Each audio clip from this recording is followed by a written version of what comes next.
every one of the top 40 records being played on every radio station in the United States is a communication to the children to take a trip, to cop out, to groove. The psychedelic jackets on the record albums have their own hidden Special question. We don't want you to smoke genetically modified ganja. We want you to smoke the real thing. We want you to smoke the natural herb. Some call it marijuana, some call it sensimilla, some call it lamb's bread, and some people call it ganja. Welcome to another edition of the Adam Dunn Show. I am your host, Adam Dunn. And I'm your co-host, Mitch Shinosa. And we got KTI and Paula Costa and a gaggle of people in the Oh, we weren't lying about a new studio, obviously. This is the whole studio. This is our proof of that. There's lasers on the ceiling and crap. It's gone crazy down here. It's going nuts. Now, it's a party. Yeah, we got a nice vibe going. Hopefully it doesn't sound too loud to you guys. There's a mic out there, but KTI has got controls if they get too noisy. Yeah, is their mic on like 24/7? 20 all day, every day. Probably turn that off, actually. It would be a good idea. And then when we really want to talk to them, we'll let them join in. Gotta have some control, dude. Don't just go hog wild. Yep. Can you hear me? It's gotta be some more. Yeah, you should go a little tighter, but or just bring the whole thing closer so you don't have to lean. Don't work. Be comfortable. So as promised, of course, today's episode brought to you by Growstones. Brought to you by Growstone. We have a beautiful setup of Growstone behind us. Of all their products, it looks like we're in some trade show all of a sudden. Yeah, Full-on very professional. Very professional. We'll try to do a flyby in a little bit. Flyby during the shout-outs. Yeah, so, also, Ron Wallace is going to call in later around 4:30 our time. So 6:30 East Coast time where he's at.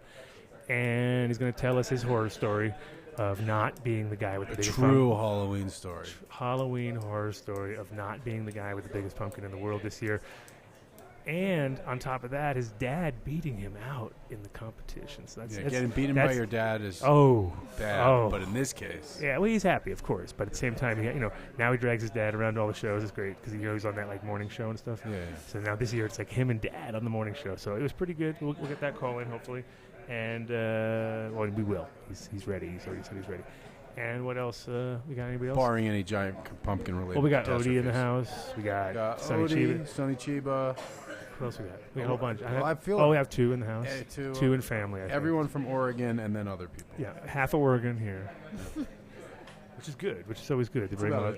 Well, we got some horror stories from them too. It's gonna be interesting. Oregon horror stories. We're trying to get here. Odie. What happened? Odie screwed up. Well, we'll let them tell it. It's a good story. I'll let them do all the details. I don't want to kill the story. Come on. We got enough to talk about. We got to talk. What are we talking about? Rhizospheres. Paula's got so much to tell us about rhizospheres. I don't know if we're going to have time to talk about all that other stuff. Yeah, we will. We're going to talk about it tomorrow. She'll adjust. She has a lot to cover. We have a new again here. We have a new chat room guy too, right? Yes, sir. Anthony. Anthony. Is that his name in the chat room? Anthony. Is that his name in the chat room? I hope so. I know it's going to be us in the chat room, but it is now. The commander of the keys is named Anthony with a PH. The keyboard commander. Keyboard commander. That's his. Keep an eye out for that guy. Yeah, well, he's new. He's totally new. So, guys, he doesn't know anything. He was at Green Labs when we were there, but he left. He left. He was smart. He was like, these guys are suckers. He was like, this is ridiculous. So, he got out before we did. So that shows how smart he is. Right out of the gate. So, all right. Take it away, Mr. Question Guy, who actually has questions and knows what he's doing. We're going to skip news today. Yeah, I know we are. We have no time for Paula's got a presentation, I hope, put together. I don't know, do you want to pretend that I'm going to ask you the questions and then you're going to answer them? Pretend away. Okay. I think you have to remind me about the questions anyway. Good. I got to look them up. Yeah, we're not that slick. No, but we did but put together some specific. It was I tried to make it relevant. You know, and it was weird as I was unique. You know how CPR it was like ridiculously on point today for us. It was like some science show. Was it about the Rhizosphere? Oh, Science Fridays, yeah. Science Friday, all about the Rhizosphere. And I was like, what? They're stealing our shit right now. I can't believe it. Competing with NPR. Okay, yes, so of course we are. As an intro, we want to talk about activity in the Rhizosphere today. Right. And obviously that's a lot of different types. Inactivity. Oh, sure. There's a lot of different types. There's mechanical activity, physical activity, chemical activity, biological activities, and there's a lot of systems at work. The plant, the other life forms, there's air, there's water, there's humus, all the different compounds in there that contribute to the system. And we want to especially look at, obviously if I'm talking about this stuff, pot growers know that much, which is probably more than the average gardener, but you know more than pot growers, which is why we like having you on the show.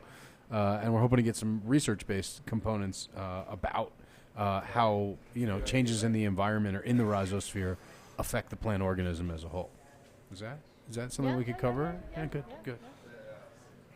So, let's start. Mr. Question Guy. Jesus Christ. Let's start. It's like I was just kidding. I thought you didn't have nothing. Really? No, I know. Of course. Of course he. I usually don't. I usually wing it. I know. Well, This time it decided to be structured. he actually knew that he was coming in with some. He had to come in with some serious questions, otherwise he'd be laughing at us. Just laughing. Mm-hmm. Got to keep that respect. These chumpy kids. So right. let's start at the beginning of that. Let's talk about activity in the rhizosphere. Mm-hmm. Right? What's obviously if we're talking about this, there's physics and there's biology and there's chemistry. And so how do you look at it? Okay. How do you kind of consider the So system? I would actually start, like you said in the beginning, and try to define what is the rhizosphere. I just had that question recently when we were coming here and people asking, rhizosphere? What is that? So Yeah, let's start there. Let's start there. Start in the basics. The rhizosphere basically is where the soil part where the roots exist. Soil or substrate part where the roots exist. And So would that interact be with the in a soil. hydro system? That would be the reservoir, where the water is, right? It's like not the where the reservoir, roots but are. The roots are. where the roots Where are. the roots, yeah, it yeah, would be pot- every the pot, growing media that hanging. where the roots are. So here, let me ask a related kind of what I meant by that is, does it extend into the reservoir in a hydro system if it's recirculating? Because the life and the chemistry of that is a closed loop. Right. In the sense that if you're recirculating everything that the plant is given at any given time, when it's irrigated, recirculates back and comes back to the plant. In that sense, I would say that the rhizosphere extends in hydroponics, recirculating systems in hydroponics. The rhizosphere would extend to that because you have the microorganisms, especially if you're talking organic nutrients that sometimes actually have microorganisms in them developing, and that becomes part of the rhizosphere as well. But not in the It's like a car engine almost. actual- It's like the right. radiator. The whole thing becomes the system, but the rhizosphere is where the roots Technically, are. what's adjacent Right, to the roots. right. Okay. So you can Yeah. have bulk soil without roots. You have no rhizosphere there.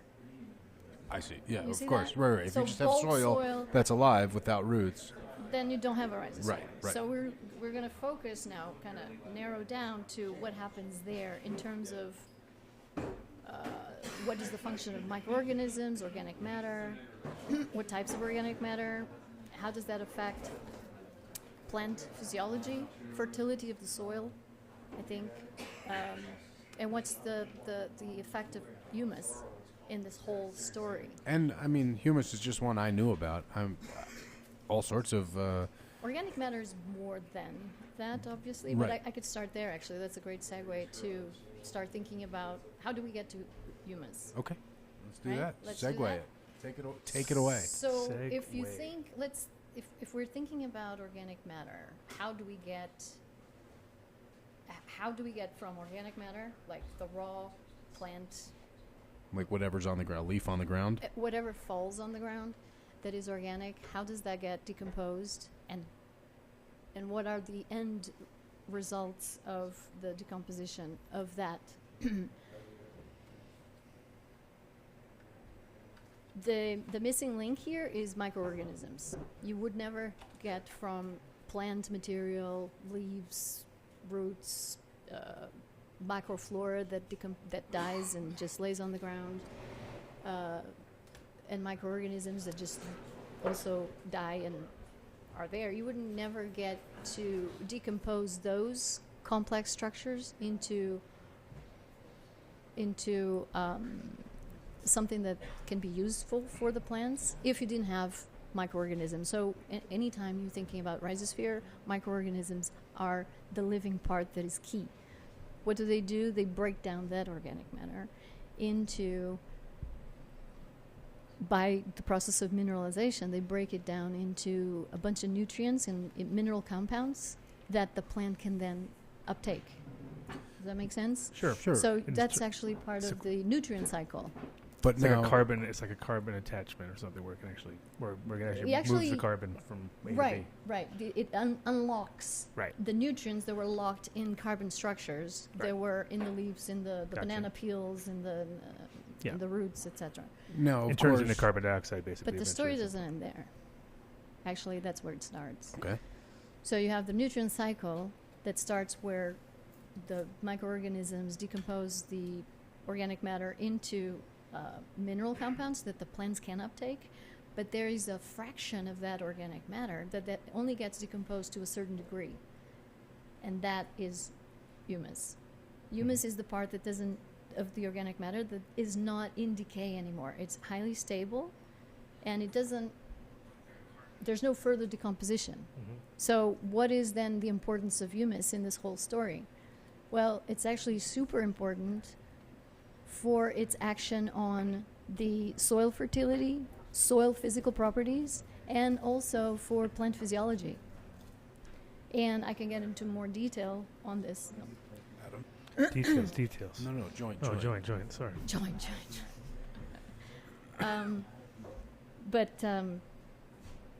So is it clear what humus is? Sure. Humus is the It's a partially partially decomposed organic matter, That's highly stable. it's important for. Well, we It didn't even has- talk about cation exchange yet. Oh, no, my God. Right. But humus has a huge impact on that. So what humus is, because it is a part of the organic matter that's highly stable, highly complex, and it doesn't decompose anymore, it's basically usually a very brown, spongy-like, very fine particles that tend to bind with minerals and with mucilaginous substances that are exudated by the roots in the rhizosphere or by microorganisms' activity. And that mucilaginous exudate, let's say, bind the humus particles with minerals and kind of polymerizes them and creates these aggregates. And by doing this aggregation of particles, it creates or improves the structure of the soil. So now the soil actually is in a position, because of the humus polymerization, is in a place where it has its structure improved, and therefore there's higher water holding capacity. There is more circulation of air. Because of the humus being a colloidal substance that has negatively charged sites, it actually binds cations, so the cation exchange capacity of that soil also increased. So you're already seeing that both the physical structure of the soil because of the aggregation and the fertility of the soil because of the cation exchange capacity increasing has already changed because the humus is doing that. It's getting sort of 2 dimensions or improving the soil in at least Right. 2 ways. And that's just the humus. And that's just the humus. We're just talking about the benefit effects of the humus in the rhizosphere, in the soil. So it's extremely important to understand that just by having that component of the organic matter that doesn't decay anymore and it actually goes back to being polymerized, you get a lot of physical benefits. So is this aggregation happening on a macroscopic level? I mean, or is it just affecting it sort of, is it, holding an ion here or there, or is this actually building up into something you can see and touch in terms of these aggregates that are building up? That's a good question. Could you see it with your own eyes? Yeah, could you see it? Could you Yeah. see it in your own eyes? I guess depending on the age of the soil, probably you could see this building and building and building on top of each other to a point where it becomes visual to the eye.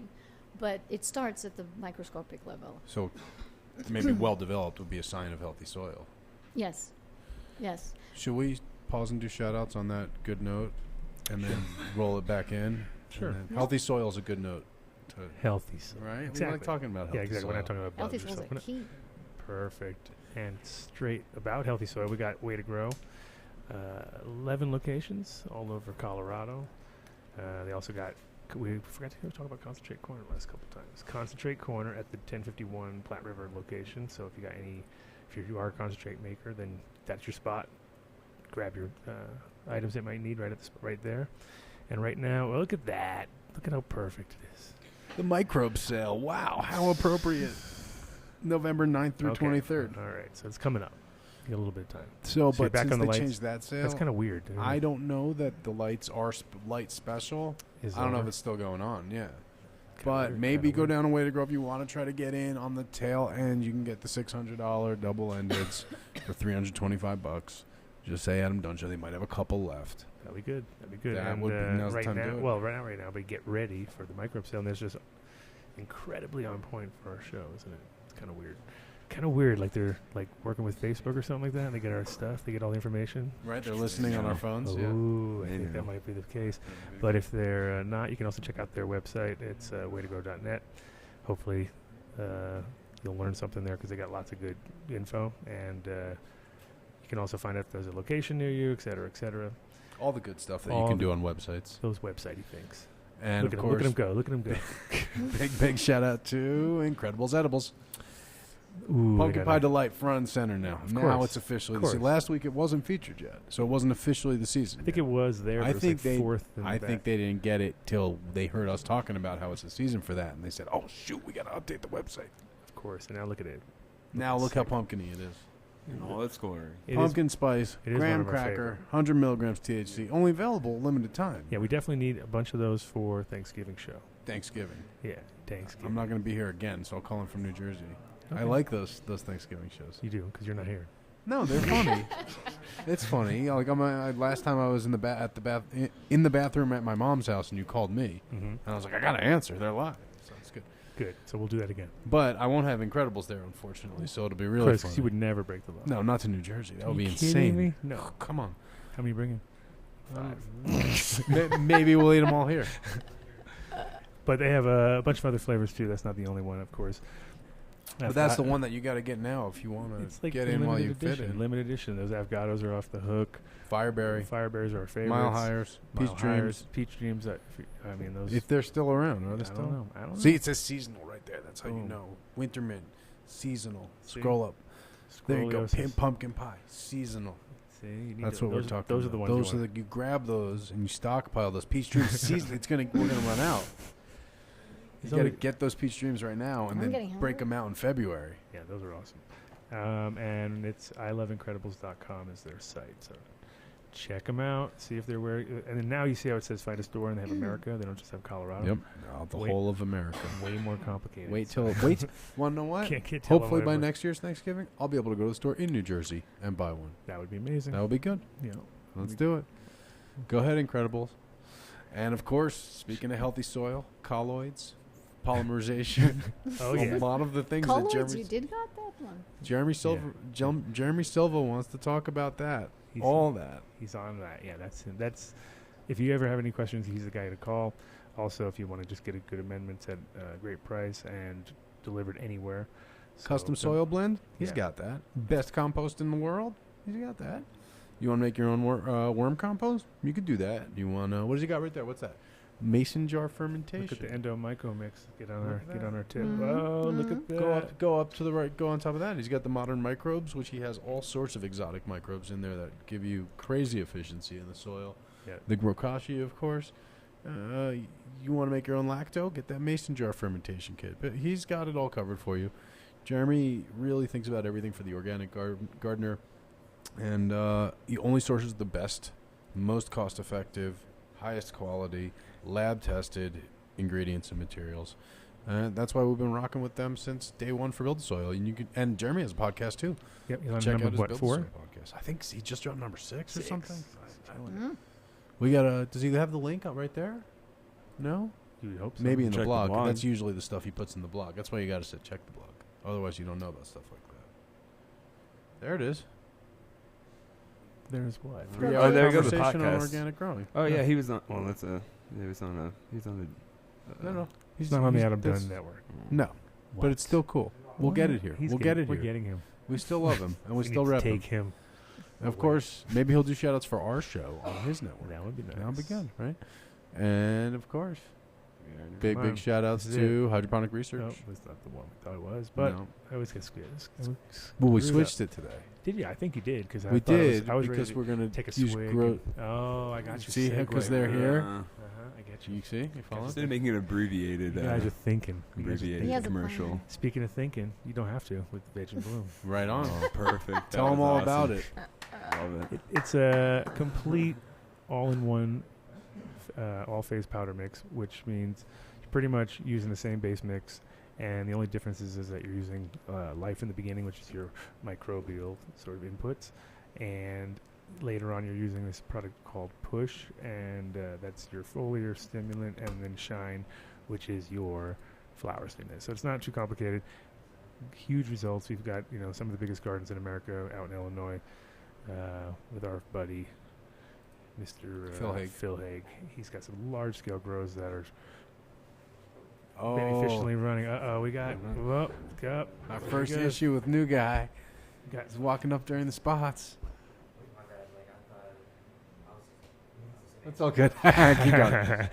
And we also, they're easy enough to find. I guess it's hydroponic dash research. You gotta make sure you hit that dash. Yep, or just search for Veg Plus Bloom. They're all over Instagram. You can see the results for yourself. And we'll get those guys on the show again soon. And of course, big shout out to Seeds. Mm-hmm. Seeds here now. Seeds here now. Seeds here now. Seeds here now. Seeds here now. Seeds here now. A lot of people back. Seeds here now effectively is presenting everyone back here, They're all presented. more or less. Yeah. Seeds here now, of Seeds course. Here now. Seeds here Here now. now. Seeds here now. Do it. Seeds here now. Everybody. Seeds here now. Woo! Yeah. Seeds What a crowd. here It's a now. stoner crowd if I've Yeah, ever seen one. Jesus Christ, One guys. guy. Easy on the One- dabs. So, but Seeds here now True. presenting the Adam Dunn Show Pavilion at the Emerald Cup. Is that basically how we're calling it? It's not quite that. I think he's going to be calling it the no clone zone The no clone zone. because it's just going to be like all breeders and grow that have seeds. So. Sure, the Adam Dunn Show Pavilion, as I like to call it. Yeah. Well, we actually can call the building what we want to call it. Yeah, Yeah. the no clone zone in the Adam Dunn Show Pavilion There you go. at the Emerald Cup. Sounds good to me. Boom, we'll be there. Courtesy of Seeds here now. These guys will all be there. So many people. Show them all the people. Show them. Show it to them. Quick, faster. Yes, all those people. Look at them. A lot of them will be there. You want to meet your favorite breeder in person? Probably should. Either come here or go there. It's one of the two. Yep. Come here now or Seeds here now. That's your choice. We have a new, exactly. Seeds here now. ComeHereNow.com. And of course, Faster KTI, Jesus Christ. Look at that. Who's that? Were you just stopping on me for some reason? big shout out to Big shout out to Growstones. There you Dun, go. dun, Make dun, some, dun, Adam. dun. Oh, make him. Can somebody from Growstones explain how Adam's beer bottle will be turned into a Growstone? Oh, Sure. Can you do that, Paula, or I should can one do of that. these guys do No, it? I can do Yeah, that. yeah. I can do that. Well, we get grow stones made from recycled glass, so that eventually will become inert stone Mm-hmm. that They you wash can it see first, a lot right? a lot of them over there. But how he gets from there to there is Yeah. what your question is. Yeah. A lot of heat. Well, you have to crush it first. That's Crush how it. we get it from the So landfills. is it easier if we just throw all our beer bottles on the ground? Does that help you guys? Smash them against It the probably walls for and- the recycling guys, they Yeah. probably No, appreciate if you don't do gotcha. that, Yeah. right? You don't want to cut those guys. So Right. So they'll take care of the smashing. Or do you guys do the smashing? No, No. we do the grinding of the cullets, the glass cullets, which is when they're broken. The city basically crushes into small particles, Mhm. small crunch, stuff like about this size. Sure. And then we pick that up and grind them into very, very small, very fine powder. And we're talking tons of this stuff. Yes, if you get some numbers, we probably could go through 8,000 tons per year. In terms of capacity 8,000 tons of recycled glass. 8,000 tons. per year. How much does a bottle weigh, Adam? Between 6 and 8. Couple hundred grams. So how many that's a bottles lot to of a ton? bottles. There's a Huh? lot of bottles. There's a lot of bottles. I'm trying to figure out what percentage of your inventory Adam could supply. Well, with two here, wherever he's at, he helps. Yeah. He's doing Between 2 and Adam, they're at least making a couple bags. I'm sure you guys can have a great contribution to Yeah. the grow stones If we could in do more like ways half, than if one. we could do about half this room each a year, I'd feel good with myself. That's when you'd feel like you're really pulling your weight. Yeah, and I'd be like, oh, I'm doing a good job. and that Any that, less, and I'd feel pretty sad. that glass powder, which is now powder, is basically the biggest component of the entire grow stones recipe. Mm-hmm. Right. That's awesome. To that, you add kind of a baking soda of sorts to allow it to foam, and you basically have it. you put it through the kiln, it foams. Basically, what happens is that at the certain temperature where the glass powder becomes viscous, the CO2 from this foaming agent that we put in Right. releases bubbling a little bubbles, and Right. it makes this tortuous path of pores Trying that to are release. all interconnected, Gotcha. right? And then when you anneal or cool the cake that in the meantime rised, you basically get a very porous, rigid substrate Gotcha. that then we break into many different sizes. We screen them for different sizes for different applications that are great to, break cocoa and air it out, and peat and compost. You can amend it with anything. So, Did that answer your question? How Yeah, do that you sounded go good. That sounded good. It from was. there to the stones? It was, and also I think the main thing is just figuring out how. I guess you just grind them up a little bit if you have to make them smaller, or they Right. automatically kind Well, of come you out. crush them, Mhm. and They break into lots of different they sizes. break into different sizes, but then you screen them to Mhm. different particle size ranges. Gotcha. Like the GS1 has a certain particle size range. The GS2 would have a different particle size range. Mm-hmm. We have now a new one that has kind of a particle size range that is expanded, and it's a little bit of both, GS1 and GS2. And we also do the very small ones, which is the Netnix, which we use as a surface cut up physical bugs. barrier Cut the bugs. to cut the bugs. Nice. We like that. Specific bugs. You have at least. videos of that? You have a lot of videos of that happening? close up. So we have a chat Macros. room question Okay. on humus. On humus, yes. So the question was, what is the relationship between humus and humic acid? Okay. Yeah. All right. So that's a good question because it's very hard to define humus. But what we do know is that it's basically a mixture of very complex compounds. But if we're going to say what does it entail, then you would have humic substances, you have humin, you have humic acid, and fulvic acid. That kind of makes the bulk of the compounds, the complex compounds that makes humus. Okay. Okay? Does that answer your question? Yeah.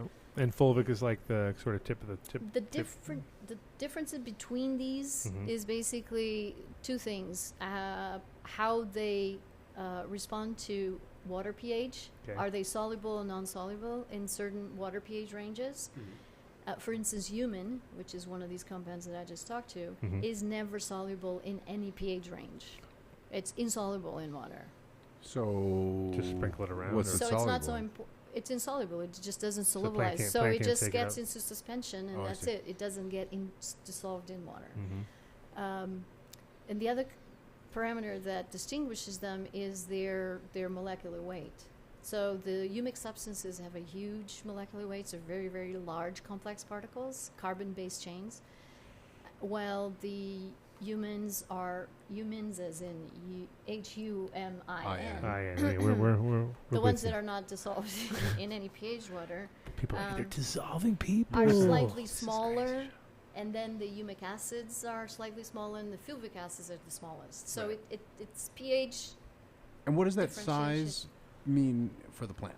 Availability or More availability, certainly. The smaller they are, the more they contribute, for instance, for the cation exchange capacity because their surface area increased. That makes sense? Sure, they're Smaller- Their Yeah, net they're surface smaller, area. so the net surface area is much bigger, so they have more potential of providing that cation exchange to the soil. So we probably got to talk about cation exchange because we've talked about it on the show, Mhm. but I feel like if I did a poll of the chat room right now, Let's most of do them that, couldn't let's do that, explain it let's to do me. that. yeah, we're doing a poll. No, Do a no. poll. Do a poll? Yeah. Okay.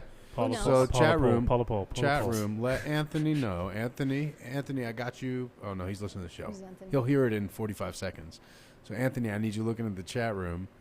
We're gonna do a poll, guys. Can you explain cation exchange? Because if you understand it, you can explain it. If you don't understand it, you can't explain it. If you can't, let me know, and then Paula will explain it to you. In the meantime, Because she understands it. what we So know. do we have any questions? Well, let me check. I can see the chat room. Let's see what they Yeah, say. we'll do that lag. Live stream changed it so the chat room's all like not displayed by default. in case you're looking. So How does the bonding happen? Okay, so he's asking about cation exchange, basically. Mm-hmm.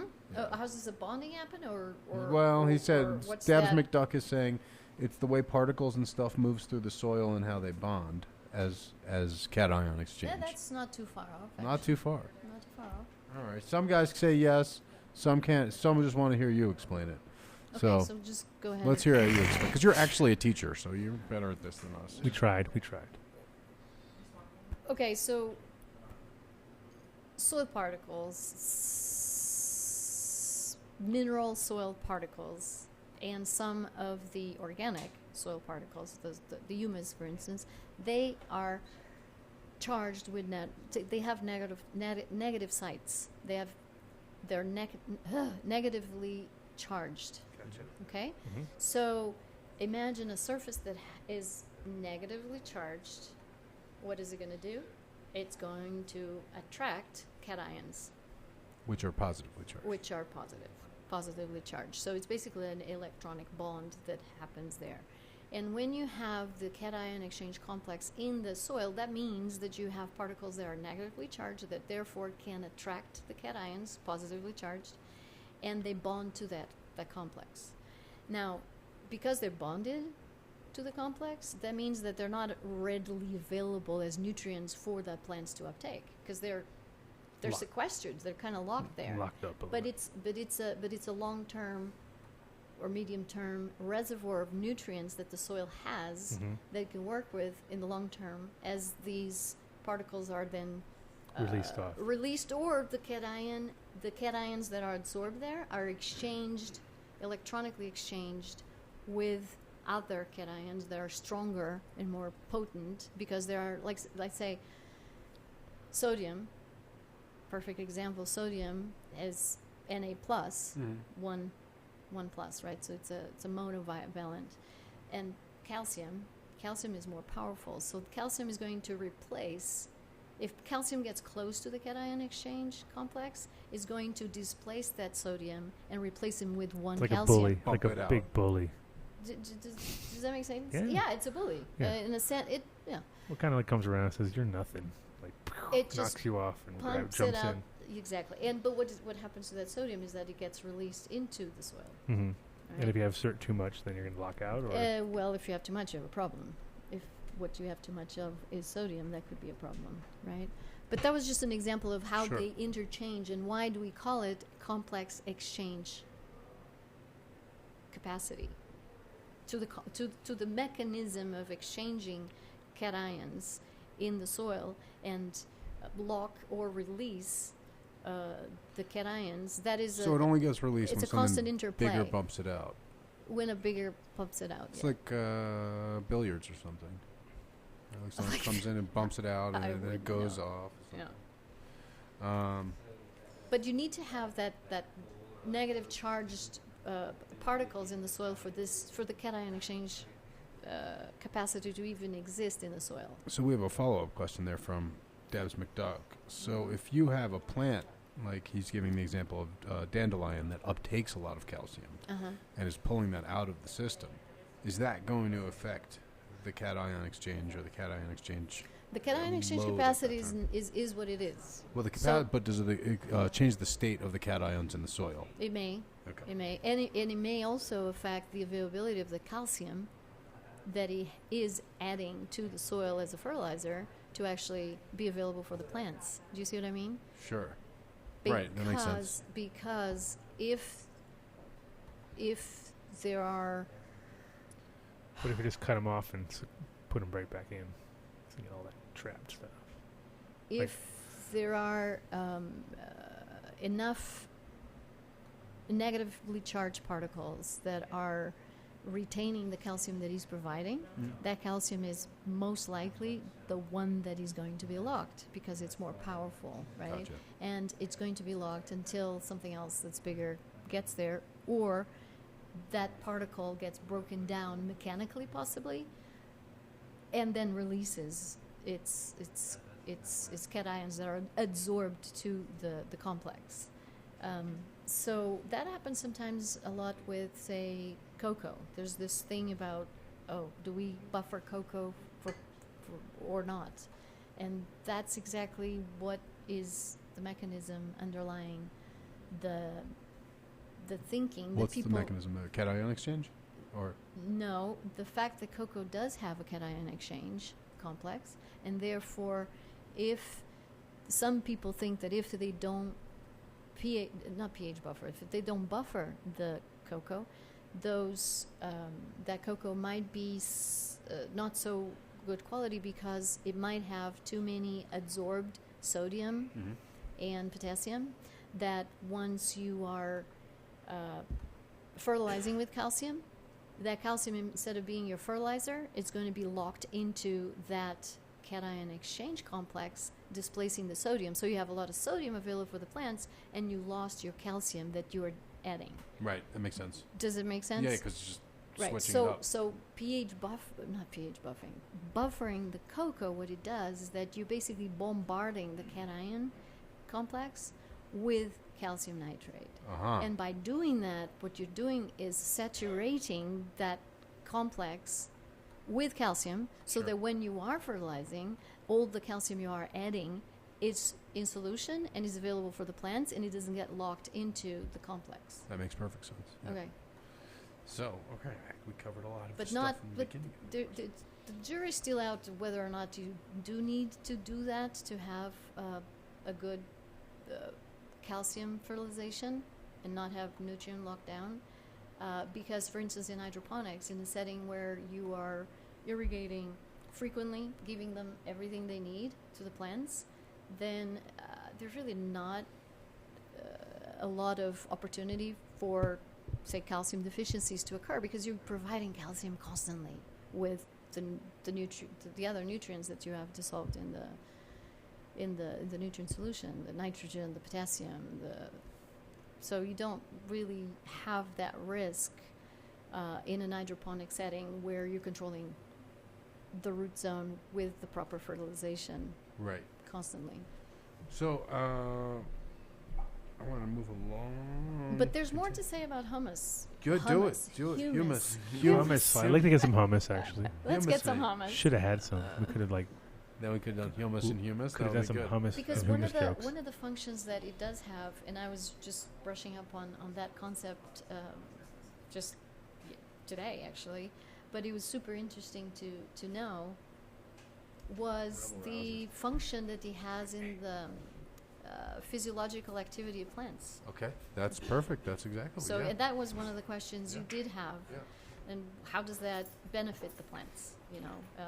What's the plant response to that? And it's interesting that there was quite a few studies that show that, and this is the part that the research actually backed it up, that there are indications, strong indications, and trials that actually supported the fact that the humic substances, for instance, do promote lateral root development Interesting. and airy roots development. How?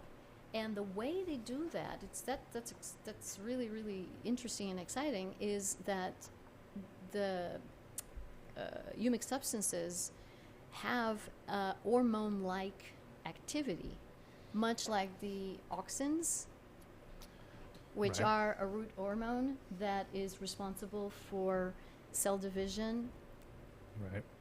and differentiation. So that explains why, if the humic acids actually have a hormone-like activity that mimics the auxins, then it's no wonder that it actually promotes the same plant response. Do you see what So I mean? you're saying it's chemically similar? It's metabolically similar. The Okay. mechanisms in which this occurs they're not very clear yet, because there's a lot of research being done on this. But there's enough evidence to suggest that there is the humic substances have in fact a hormone-like effect on stimulating root development, specifically on the lateral roots development and on airy roots development. And that's really important, because if you think about the root, the location on the roots where you're going to have most of the water and nutrient uptake happen is exactly on the root tip, the new parts of the roots, and especially on the air, on the root hairs. So that's extremely important to create. And that just is increasing your surface area, right? Absolutely, absolutely. Reaching at that point. Right. So anything that can promote root airs, whether it's something inert like grow stones that does that. So what do you think or about the difference though when you have humus. some, like in hydro, sometimes you don't get much hairs at all. It's just big straw-like roots, which you are actually more actually- hydro You orientated. can. You can. There are some substrates that actually allow for that Yeah, to no, for happen. sure. When you do them in just like plain water, though, a lot of times that's what you end up with. Oh, is like- the NFTs Yeah, and the or just even in like a little basket inside of an Aeroponics. aeroponic or something like that. uh-huh. Yeah. They They're have lazy. They're lots- lazy. They're they lazy have- roots. they They don't have have- any. They don't have no side Right, branching. well- Sometimes a little bit, but usually like Okay, two things there. They flop in there. they still have root hairs. Would Mhm. they have more? Should they be in an organic situation where Well, they yeah, have you more just have- humus or not? It remains to be seen. But They they don't have need lots of root hairs, but they don't really need it exactly. Yeah. They don't need to expand the root volume because we're giving them kind of an all-you-can-eat buffet Sure. situation where they basically are provided everything they need, more than what they need probably. Actually, that would be a great question to actually research on roots. Is do we overdo it? For making it easy for them, or what do you mean, or stressing them? We could probably stress them a bit more. She wants to stress them. Well, when it Well, comes they to say- moisture, there's obvious benefits of letting it dry down in between. Oh, of course. waterings. Yeah, no, you Right. want to, like I said, yeah, it's nice. You notice that's when they, especially with clones and stuff too. Like people overdo it with clones a lot of times because it's like in a wet environment, it's already wet, and they're like overwatering them and wondering why they're not rooting, and then they get pythium or something like that. Right. And it's like if Right. you just let them dry out a little bit, all of a sudden it's like boom, they explode because Right. their plants are a There's- little. They're figuring it out at that point. They're like, holy shit, I better do something. There's Make plenty some of roots or evidence something. that drier substrates where you can control the moisture better. Grow stones is a good example of that. It's not the only one, but it's a good example of that. For you, cannabis. You can control at any given time the moisture content, and you can let that dry down happen much faster, right? And that makes the environment for the roots more easily favorable for root development, for branching out, for root airs to occur, and allows for anything that is excessively wet is going to give you something that's excessively vegetative. We talked about that, I think, when we were here the last time. Yeah. And so anytime you can actually control that moisture with drier substrates, you have many, many advantages, one of which is you can steer the plant Sure. easier. Yep. And you probably in Holland heard this term quite often from growers, no? Yeah, and over there it was the opposite. We have a problem with humidity. So like here it's easy. So you need a drier substrate in those conditions drier, to yeah. compensate for the high humidity in And the that's air. why rockwool thrived. It's from Denmark, but in Holland it thrived, and everywhere in Europe because easier to control, less But it variables. is, but it holds a lot of water. So they probably had to, and they did, design an irrigation strategy that went Yeah, along with that to allow slow to drip, and right. they don't flood too hard. The flood tables kind of worked, but I think everybody around, it seems like nobody's hardly using the same concept of just flooding hard. Some people are in small situations, but in big situations it's just too messy. It's like ends The up with flood and drain. I mean? Yeah, we end up with a lot of algae growth. at that Okay. point. If you have too much wet surface. Especially if your water is allowed to go all the way to the top.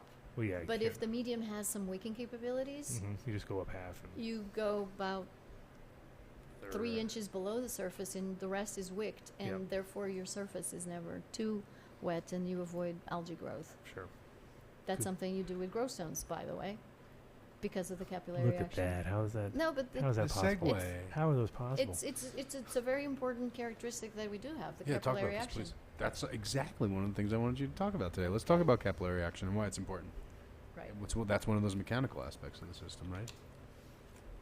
Right, but here I was talking more about the capillary action that happens in, say, inert media that's highly porous, as is the case of grow stones. Obviously, any soil has lots of capillary action. I mean, from clay to just organic soils, they just absorb, and the column could grow because they're very small particles that very easily push the water up. Sure. Right? So when you're talking inorganic, inert substrates, like the case of clay pebbles, grow stones, perlite, rockwool, Sure. there's some capillary action to them. I can speak specifically to the capillary action in grow stones. What it is basically the capacity of the structure of grow stones basically is an interconnected pores, and these pores are small enough that they can create the surface tension necessary to pull the water, and because the pores are interconnected, the water keeps moving up from aggregate to aggregate as well. Sure. Because there's enough not just going content. around. And that's even regardless of the capillary action of the roots, or is that all driven by the action of the roots? Roots don't have a capillary action. Roots, what they have is a sucking power that sucks the water from the soil environment, driven by the transpiration demand that's happening at the leaves. So the VPD, we talked about vapor pressure deficit, good old right? VPD. As the engine that drives transpiration is extremely important for the roots to be able to uptake that water that is in the soil. So it's almost like a magnet in a sense, conducting the whole chain, It's a starting pipe. up at the. It's a pipe. Sure, a pipe. Yeah, and there's the suction is evaporation that The drives. suction is the transpiration. Right. Well, I see what you're saying. The motor really is Sure.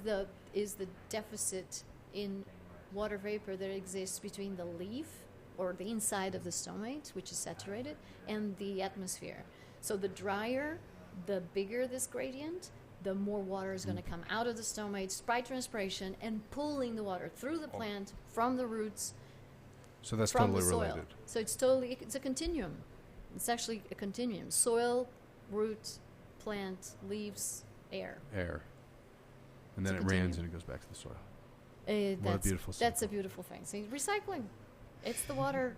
It's the water The cycle. water cycle. So we talked about And the all you can nutrient do, cycle. we and all talked you can about do the as a water grower is figure out ways to block that process. Pretty much, that's what it comes cycle. down Block? to. Like, Why Hack. would you block it? Hack. well, it. just because people fuck up everything, that's kind of that's what I'm Oh. saying. Like, the human error factor of A growing good is like, grower would always find the way to keep the stomates open yeah, so that you never stop that. and count. And Process. how would you do that? The great question. Climate. It's just having the So perfect climate for two them. things.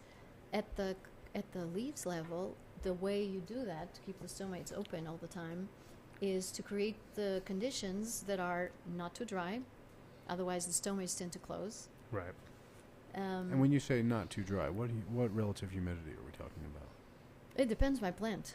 Some plants like it drier. Some plants Interesting, don't. Some okay. plants actually, like the cam plants, they would actually open the stomates only during the night because they cannot afford, because they live in environments where there's basically no water whatsoever in the soil. Uh-huh. They cannot afford to have the stomates open during the day where radiation is going to drive the PPD much higher. So that if they open the stomates, they lose everything they have, or they can't survive. So Yeah, there's nothing there to get in anyway. there's physiology involved here that there's different plants doing different things, but it's always through the stomates, where it's at night or during the day, which happens in most plants.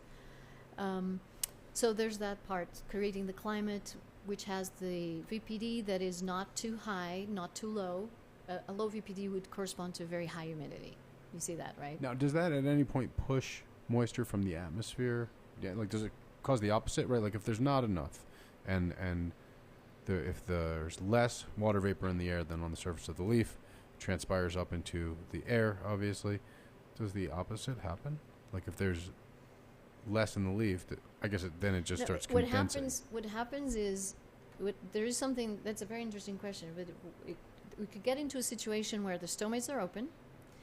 There's a lot of humidity in the air, say 85%. full saturation, so Or even 100%, 99% or something. Yeah. 100%, 99%, okay? And the stomates are open, but there's no transpiration happening because there's no gradient. Right. You need the gradient.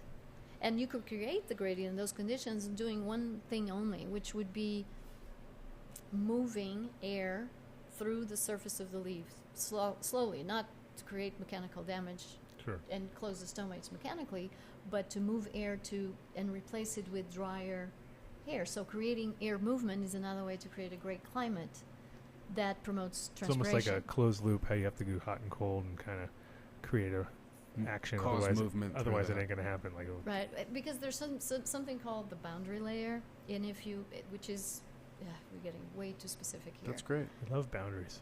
Boundaries. We go right Layers straight over them. crossing We go them. right over them. Every single surface has a boundary layer. In the case of leaves, you have a very small boundary layer, Mhm. very small, and if the air movement around that leaf is not enough, that boundary layer is going to be bigger. So you have above the surface of the stomates, you have a thicker layer of high humidity Mhm.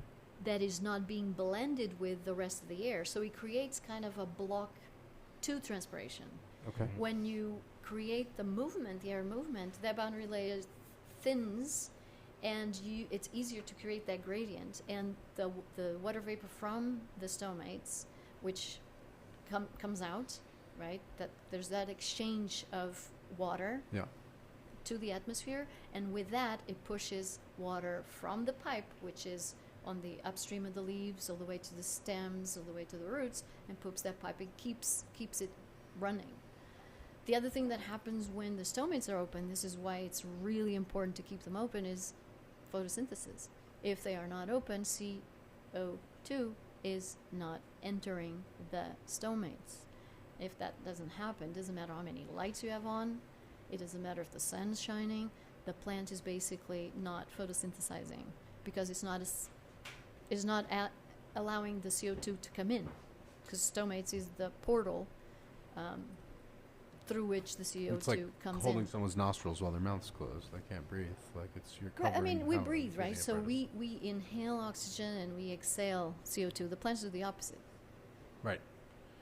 But the stomates are like their They're nostrils almost, right? they're the breathing, they're the channel from which these gas exchanges occur. So if we can move back down the plant, back into the roots. Back into the roots. Back into the roots. Let's dig. So what's going on? We talked about some of the mechanical action, right? The capillary action. Chemically, what's going on down there? We talked about that in terms of humus, but like, how does the plant? So we talked about how microlife is going to break this leaf. The leaf's going to fall on the ground, and there's going to be all sorts of biology that breaks that down into humus and to mineral compounds that the plant is then ready to uptake. how does it do that? It does that through the water. Those compounds now are broken into its elements, and so now they're soluble. They're simple forms. So they're dissolved in the water. They're just dissolved in the water, and because they're dissolved in the water, when the plant transpires, they go with the water. If something is precipitated, then it's not available for the plant to uptake. So does the plant? How does the interplay work between, say, bacteria in the soil, chelating some of the compounds in the soil to provide it to the plant? Like when the plant can't when it's not water soluble, for example, or not in a form a plant can take up directly, and it gets digested. Like I guess is this all? It all just relies on the sort of mechanical raising of water into the plant, or is there any chemical component on the ionic level? How do I answer that? There's just so much in there. You and your So- complicated It's questions. obviously not a yes or no I'm question. I'm trying to. That question is a multi question. So,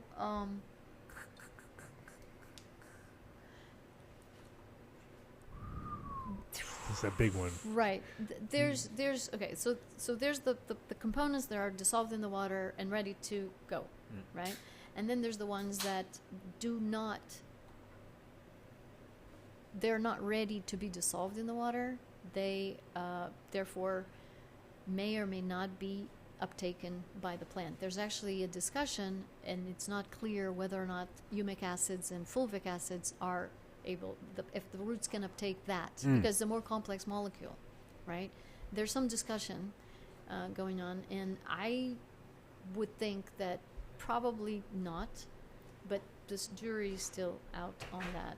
What is important to realize is that the chemistry that happens within the humus, so the humic substances, the humins, the humic acids and the fulvic acids, allows for a increased infertility of the soil because it increases different things. It increases the soil structure, improves the soil structure, and it provides a aggregation and allows for blocking excess nutrients, for instance, or heavy metals. They can be blocked and engulfed in these aggregates and therefore not being available for the ecosystem. Sort of sequestered from the ecosystem. Exactly, that's exactly the word. At the same token, when he does that with minerals and other components of the soil, it becomes a reservoir for a long-term storage of nutrients, which eventually mechanically can be broken down, or are broken down, but over hundreds of years. Humus is so stable that it wouldn't be broken down in our lifetime. Okay. Probably. I don't know if that answered. Sure. Why not? I'm just trying to create an interesting conversation. Right. These aren't the burning questions that are keeping me awake at night. Okay. But good knowledge. It is all. I mean, it all helps the understanding of the system. But there's a lot of that is mediated by microorganisms and the biggest role, I think, of the humus in the plants in the rhizosphere is actually almost an indirect role. It's not so much of a nutrient supplier. It's more physical characteristics improver. It improves the physical characteristics, and then there's the hormone-like activity that promotes growth of very, very healthy roots. So we ended up having the end game guaranteed, which is then healthy tips, white tips, lots of hairs, root hairs, which any grower knows the value of, right? So however you get there, either it's through the organic growing or through the inert substrates in a full-blown hydroponic inert setting, both these methodologies are basically promoting the same thing, except the roots are going to be in a completely different environment, but they're still providing the plant what they need because they have the environment that is suitable for them to be really healthy, the roots to be really healthy. Organic can do that, but hydroponic inert substrates can also do that. However, I have to say that once you go with the inert, fully hydroponic solutions and methods of growing, you are in a situation where a lot of things have to come together for it to be successful, because you have no buffer whatsoever. If there's a problem with invasion of Pythium or Fusarium, for instance, in the roots, an inert system can't really deal with that. And so that's one of the things we're learning from greenhouse organic horticulture, is that it's actually probably a good thing to have many microorganisms working for you to prevent those rapid invasions that then become real big problems. But the hydroponic, big hydroponic growers, commercial level, they basically work under this premise where everything is controlled from the environment, the climate, the lights, the photo period, the CO2, the amount of CO2 they give, the nutrient profile that they give at every single time of the duration of the crop. And they are excluding quite a bit of pests and hopefully diseases by introducing preemptively integrated pest management practices that with biologicals that help fight and eventually eliminate the need for pesticides. So when you're growing on those types of settings, not organic, you are increasing efficiencies, you're growing a great plant, you're saving water, you have all those positive things, but you have to have a whole system aligned to allow that to happen without problems. And you can't ignore life either way, right? It's never going to be a strictly chemical equation when you're growing plants.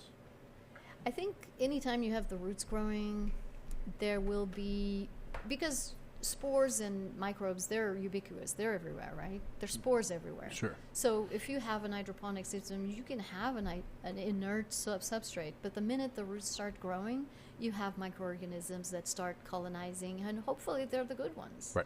They work for you. You know, they can have, I'm pretty sure that's why I'm not using the word sterile. I'm using the word inert. No, I noticed specifically, and Yeah. I bring it up because there are growers who talk about sterile conditions and growing in a sterile happening. condition. And It doesn't happen unless you're talking tissue culture, Yeah. really.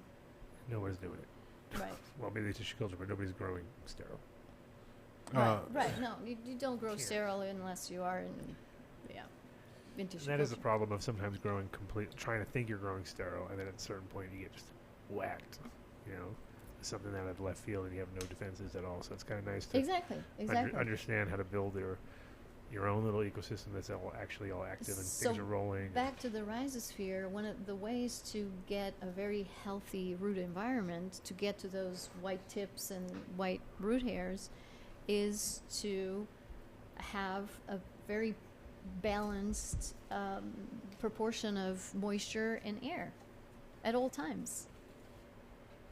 And That's kinda key. That's structure more than anything else, right? Exactly. That is root. That is root structure. That is soil structure, I should say, which is what humus does to Does the for the soil. soil. That's the physical.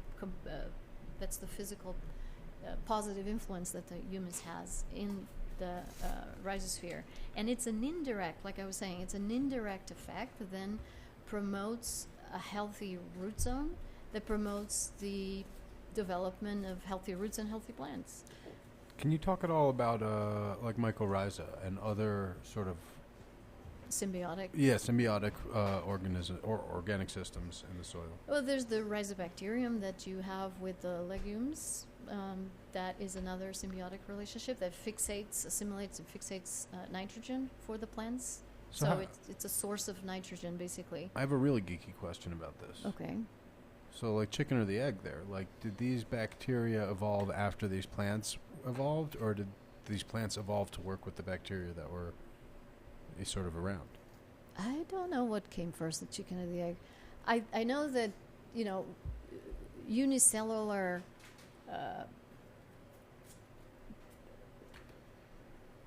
algae Yeah. that were first starting to photosynthesize, were probably the first organisms that started photosynthesizing were probably very, very simple algae-like cells. Then you grow and they evolved into more complex plants, and parallel to that, I would say there's microorganisms that developed and created, wherever it made sense for them to survive, relationships that allow that survival. That's the case of the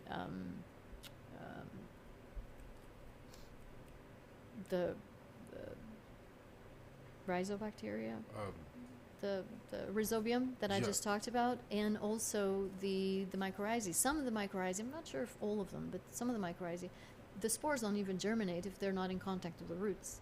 Right. So they need that host, but they're not a parasitic relationship. It's a win-win for both, because they take the energy from the roots while they extend That's why a the lot of- surface of the surface of the soil that contributes to the plant to uptake water and nutrients. That's why, like, when I see the pro mix with mycorrhizae in it, I'm like, it's kind of a waste, because you're really, I mean, technically, yeah, if your roots get there, they'll be activated possibly, but at the same time, it's better just to nail them right when you pull them out. You just dip it in them. You know it's there. There's there's surface contact And I immediately. think they do have that option as well. Mhm. And it could be actually the most efficient way to do it, like you're saying, dabbing the roots into the inoculum while you transplant, Pretty before much you what we- transplant. Yeah, like during that process is the best. You know, you can get you have to look, and then you bang them in there, you know, and then you see this, you see it work.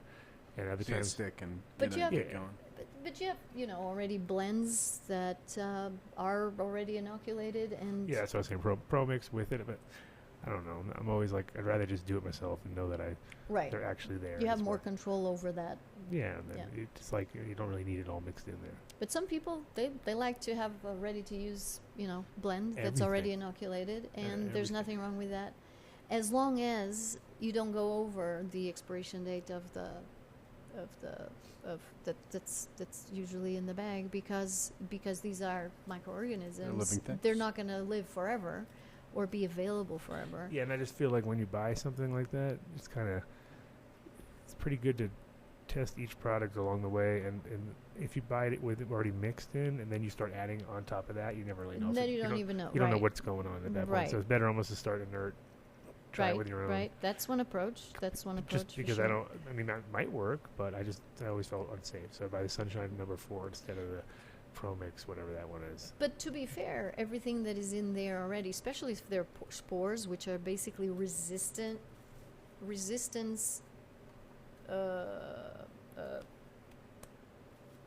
Their resistance. I'm missing the word. Structures. They're structures designed by by nature, basically, to resist very, very harsh conditions. That's Spores what can spores travel are. through space and stuff, right? Some spores. Space and time. Well, time too, of course. No, seriously, because they can survive without water they're resistant structures, so they can survive without pretty much anything under very, very harsh conditions. And the minute you add water, they just germinate. They're ready to go, but they can be latent and viable for a long, long time. But How long is long? What do you think the longest? well, that depends on the Spores? depends on the 1,000 years? species. I've heard, yeah. It Thousands of depends on the years? species. It probably I there's. bet. I bet there's stuff that just So here's knows it's not going to ever maybe sprout if it doesn't have a chance. I here's a have no question on mycorrhiza. Okay. Excuse me. I've read in some places, I don't know how informed they were, that mycorrhiza is a third organism. It's neither the plant nor the fungus, but a third organism that's created through their symbiosis. That is, it fulfills all the requirements of an organism independently of either. Okay, that's an interesting perspective. I'm curious to get your take on that. I would say the system, meaning the interaction between the two, could be considered a third component of the system, because you have the roots that work on their own, and you have fungus that, if they're not necessarily needing the roots to germinate and do their thing, they could also germinate and do their thing on their own. But there are certain fungus, namely some of the endomycorrhizae, that they do need the roots to germinate. And once that system is in place, then you almost have these two components plus one, which is the sum of the two. And the sum of the two is probably bigger and has an advantage. It's bigger than each one of them individually. Does that make sense? Yeah, absolutely. I don't know if No, that's it's a what great they answer. meant by the third, but then it becomes a different thing. So the chat room's getting in this whole side discussion about whether phosphorus is readily available and how phosphorus is taken into the Phosphorus is plant. super important. Mycorrhizae is super important for the phosphorus equation. Wow, that was a great segue, Boom, chat room. Yes, it segue. was. Thanks, guys. It Chat was. It room was. segue. Yeah. You need a little graphics next time. Chat room segue. So it certainly helps. Mycorrhizae certainly helps in the absorption of and making phosphorus more readily available for the roots to uptake. So, I mean, that's as simple as that. How's that going on? Is that mechanical in that the mycorrhizae are like grinding stuff up, or is it just kind of exuding compounds that are breaking down? It probably there's an enzymatic part of it that might help in the rhizosphere to break down phosphates that might not be readily available. So, you okay? That means it's working. Lang lang. Yeah. Get a little lang lang? I'm loving it. I'm like extra langing it. Good. I noticed it. I was like, ooh, this guy lang lang. Go ahead. Sorry. Is there any more questions on the mycorrhizae there? Questions. Yeah, I have another question also right here. Wow. So He's a good student. He's been studying So, in like a forest, right? in like a forest, yeah. The mycorrhiza form a network between the different plants, right? Like this all becomes one. Well, the roots do. But do the roots connect to each other and communicate with each other? Mm-hmm. Let's talk about how that happens and how does that influence plant growth versus when you have one plant in its own sort of microsystem in a container. Mm-hmm. Well, you just think about expanding. You're talking soil. You're talking a forest. Well, and I guess There's how it would power apply in to numbers, I guess. how it would apply to growing would be, or to indoor growing or growing as we're looking at it, would be potentially doing a bed with multiple plants where you can have sort of a bigger system, the power in numbers, versus just an individual root zone. So with that, please run. Okay. Well, there's two big different philosophies. One is in the soil, the plant root system needs to expand to continue to get the resources it needs. So it continues to grow, eventually touches other roots, connects, etc.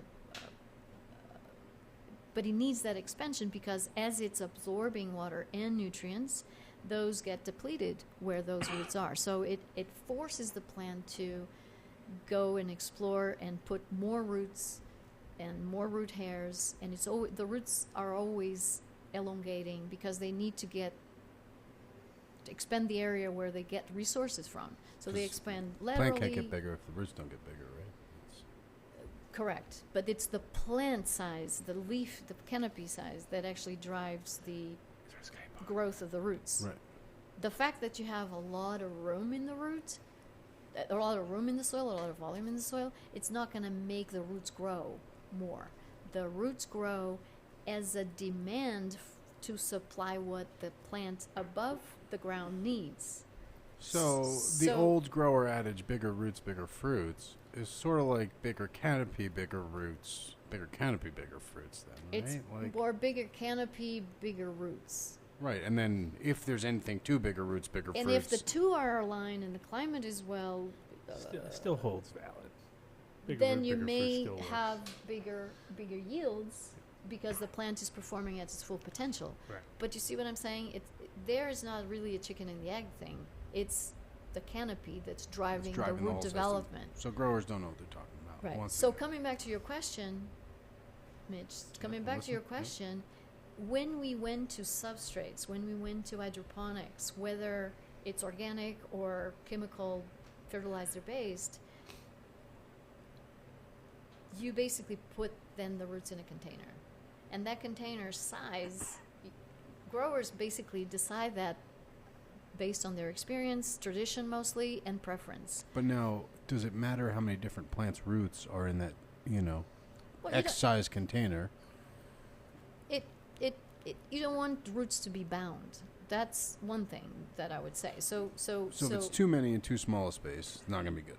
No, because you don't want root bounding. But what I'm trying to say is that sometimes you don't have to go with a big, depending on how you're irrigating and adding the nutrients and the nutrient profile, you don't have to necessarily go with a huge container to have the root volume that you need for the plant that you're growing. Sure. Do you see what I mean? What I'm saying is when you're going into hydroponics, into a all-you-can-eat buffet situation, and you're irrigating very frequently, the roots don't have to work much. Lazy so they ashers. don't need Those are to those ones I'm expand. talking It's like a about. wait. It's not even a buffet because you don't have to stand up and go to the line. It's like Well, a they rodizio or don't something where expand. they bring you the food. Exactly, it's a rodizio, exactly. So they don't need to expand. So to compare that to the forest, those are the two mechanisms that are, the two situations that are happening there. Do you see what I mean? Sure. In a small environment where you're controlling pretty much everything, or trying to, That's still a rhizosphere, but the rhizosphere in this particular situation doesn't really have to put much energy into expansion because everything is given them in a silver platter. Now, what if we're talking about, I guess, kind of where I was getting at it, too. I heard, I think it was on NPR, actually, Adam. Maybe it was the same thing you Today? heard. Oh, No, I didn't hear it today. Did you steal I heard something it from today. them? But it was Steal back. really We're a thing stealing about shit back. the mycorrhizal network and how plants share nutrients and even water across Because the it's a roots of connector. different plants It's a via the connector. mycorrhiza. Right. But you think about it. The root from one plant in the soil can touch a root in the of another plant in the soil, but they don't really necessarily bind to the point where there's a continuum. But having the mycorrhizae growing inside the roots, especially the endomycorrhizae, which is what they do, then they can grow on those roots and grow on the neighboring roots, and then now you have a system that's connected. It's like wires for the roots, almost, right? So in 10 minutes, Ron's going to call in. Just, Perfect. you know, we're going to Perfect. time our root talk for. So you basically, with that, exponentiated the function of the root system because you expanded the resources. Now it's 2 plants providing, uptaking, and you have the mycorrhizae connecting the 2, providing.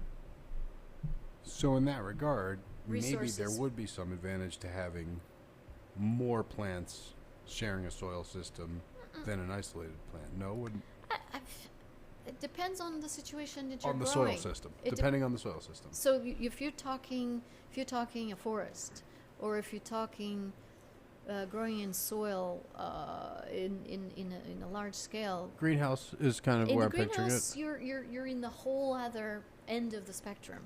In the greenhouse, in hydroponic, in small containers. I mean, so one thing that we're seeing as a trend is like large beds in greenhouses. Large beds, like grow beds. soil beds, yeah. So you're With- talking about a with huge volume organic of soil, or- organic, Compost. compost, Yeah, some yeah. aeration amendment, Yeah, yeah. and then minerals, things like that. Mhm. But obviously going with one large container for multiple plants. And I'm curious if they're experiencing maybe any net benefit because of the heavy use of mycorrhiza in a system, a large enough container It's where not just everyone can stretch mycorrhizae out. in that case. It probably is a battery of microorganisms that Let's are. talk about those guys. Now Yeah. we're getting where I Yeah, want to talk about. It's a battery of microorganisms that are doing a bunch of things, breaking down organic matter. Much easier when they're connected too, like that. Instead of Yeah. like you don't know if this one's got it right and that one doesn't. This one, You always need many. yeah. You always need many. And a good, for instance, the trichoderma, which is something that you would have in very healthy soils that kind of are responsible for It's giving like the you hot that, thing right that now, very, trichoderma too. very fresh, typical soil smell. That is definitely a beneficial microorganism that you want in the soil. So it's not just mycorrhizae. There's so many. So, but I brought up mycorrhiza in the sense that they can really transport, like the highways of nutrients in the soil. They can expand the root system to uptake. So, I want to swing that to a chat room question, though. You look like I was going to say something. I was, but then I remembered that I had this chat room question that they asked me a little while ago. Okay. So, the risks of adding clay in small percentages in cocoa, grow stone, peat, etc. So, I guess they were discussing some risks involved in adding clay in those inert media.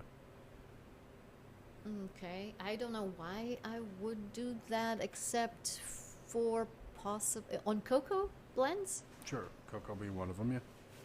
I don't really see a benefit to doing that, to be honest, because I think with the cocoa blend that has grow stones, for instance, or some other aggregates, but especially if it has grow stones, which increases the blend stability for a long time, so it becomes non-compacting and really well aerated for a long time.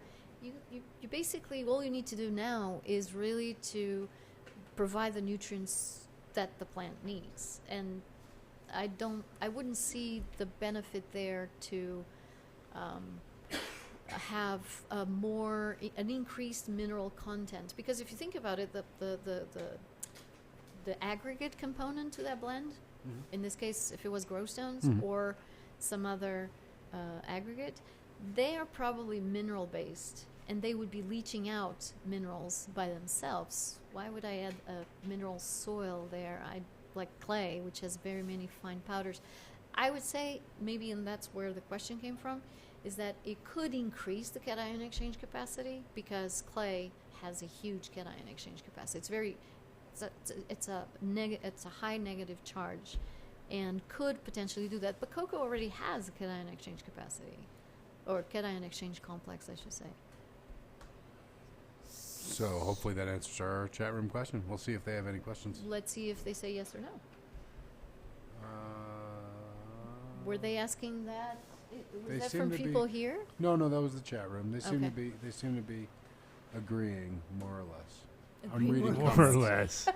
They're like hyperactive. More or less. Is clay good for calcium? Davis McDuck is like obsessed with calcium. Well, it Which is should good. be. It's good.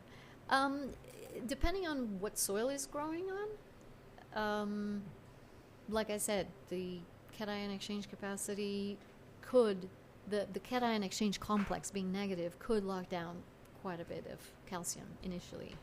But if you saturated to begin with calcium nitrate, for instance, you basically are saturating the cation exchange complex, and you kind of wash out those problems, and you're in a better position to make use of the calcium you provide, because it will be available to the plant. Does that make sense? That's a great answer. Yeah. And But I already had said that. yeah, that's okay. Okay. They I just don't they wanna needed, repeat you know, myself. that's You fine. gotta tell people a few times, especially us. So the clay, what was this question about clay? Would clay help on? Clay Cat- help or hurt? It sounded like they were worried it would. They thought it might help, it might hurt. Is there advantage or disadvantage to adding clay? Let's see. Can you have on, two? on blends? I don't see the point really, especially if the blend already has some cation exchange, like is the case of Coco, which is not tremendous, but it's some. I mean, clay usually is a problem when you're in real clay soil, and then you try to like put your mix in there, and it just kind of dies as it hits it. So it's gonna be too heavy. I don't Right. think. There's a benefit there that I could see, say, in a very organic, very heavily organic soil, right? That has already a big cation exchange capacity. So that wouldn't be the thing to improve. But what clay or any mineral could provide is metal ions that then could promote the development. He's busy. No, I'm listening. I giving have him ears and a nose. He's Thank good. God they're separate. I just They're gave totally him a little, separate in just the a brain. little different mission. That could help promote that polymerization that I talked to you about in the beginning. Because if you don't have minerals in that organic soil, you're going to injure the polymerization that happens to form the aggregates that the humus can do to improve the structure of the soil. I just realized how weird it is that I'm sniffing this. Probably for you, answering a question. Like it doesn't look like I'm focused on it, but the sound and the smell are focused, somehow you're associated focused. in my brain. Oh, really? That's Okay. yeah. If I smell this weed again, I'll think about polymerization probably. But so you did get what I Yeah. was saying. So it could help on that, not necessarily just clay, but any Just having the Mineral. metal ion. the metal ions, the minerals in the soil. I mean, we're talking hydroxides, oxides, metal ions. I said that. Minerals in general, yeah. They do help. So we had people talking to us recently, Dragonfly Earth Medicine, I'm pretty sure it was, about putting Himalayan pink sea salt because it's highly mineralized in their soil. So there you go. I imagine only it's Sounds expensive. Sounds Yeah. expensive, doesn't it? Well, opposed to just sodium chloride. Yes, I think certainly opposed to just plain sodium chloride. Yeah, I wouldn't just put salt in the Well, soil. Himalayan sea salt is sodium chloride. It's just crystallized in rocks that is probably more concentrated, or But it doesn't. that's Maybe all, that's maybe what all I the use hippies anyway. are wrong. That's what I use anyway. Supposedly but not the to pink grow. stuff is highly mineralized, Right. whatever that means. So it's carrying 106 trace minerals or something. Probably. Maybe not. More pure, less contaminants. I don't know. I couldn't qualify that. As far as putting sodium chloride or of any color or sort in the soil, I would advise against it. Against putting salt in your soil. Because that is sodium that you are putting. There's actually a benefit to have, say, chlorides in substrates, in the nutrient solution, in many different forms for tomatoes, for instance, because it affects flavor. But the sodium component of the sodium chloride, I would steer away from that because it can get toxic really, really fast. Two things. One, before you said oxides would be good, right? Yes.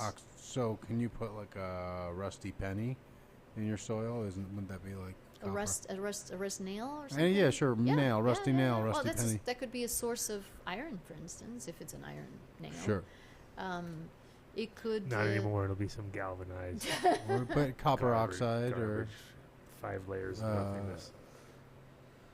I wouldn't say why not, but I think that the benefits that you would get, as far as I could tell, the benefits you would get that it's such long term that unless you're growing in soil in a very long crop, I don't see how you would have benefits in 8 weeks. Do you see what I mean? Fair enough. Yeah. It would Yeah. take reuse of that stuff, but that's like so many things. You can just use pennies because they're so cheap. They're small. They're not worth anything. Just throw them in there. So Throw them in your soil. Pennies. The I ones use you pennies. got the trouble to pick up from the ground. Yeah, I use pennies for my aggregate. or you just sit the nail in water till you get rusty water and water with your gross and wash then water. it would be more easy for it to be efficient or to release something of use There you go. faster. So throw some nails in your reservoir, guys. Let us know how it goes. I haven't done that. I can't really qualify that technique. I'm not sponsoring that idea, but yeah, could be something to do. So, and you were saying chlorides affect flavor. That seems like a Chlorides huge bit affect- of information for cannabis growers who are very Well, flavor affects focused. flavor in tomatoes at least. There's specific? research done on that. Whether it does There's a anything lot of overlap for between tomatoes and cannabis usually. True, but you don't really have a fruit. And it's in True. the tomato fruit that you feel this, obviously, because you're not going to chew leaves to see if it had an effect. But so I Wow, don't know yeah, exactly I'm how sure does we that would. translate. Yeah. I feel like different tomato leaves smell different. Yeah.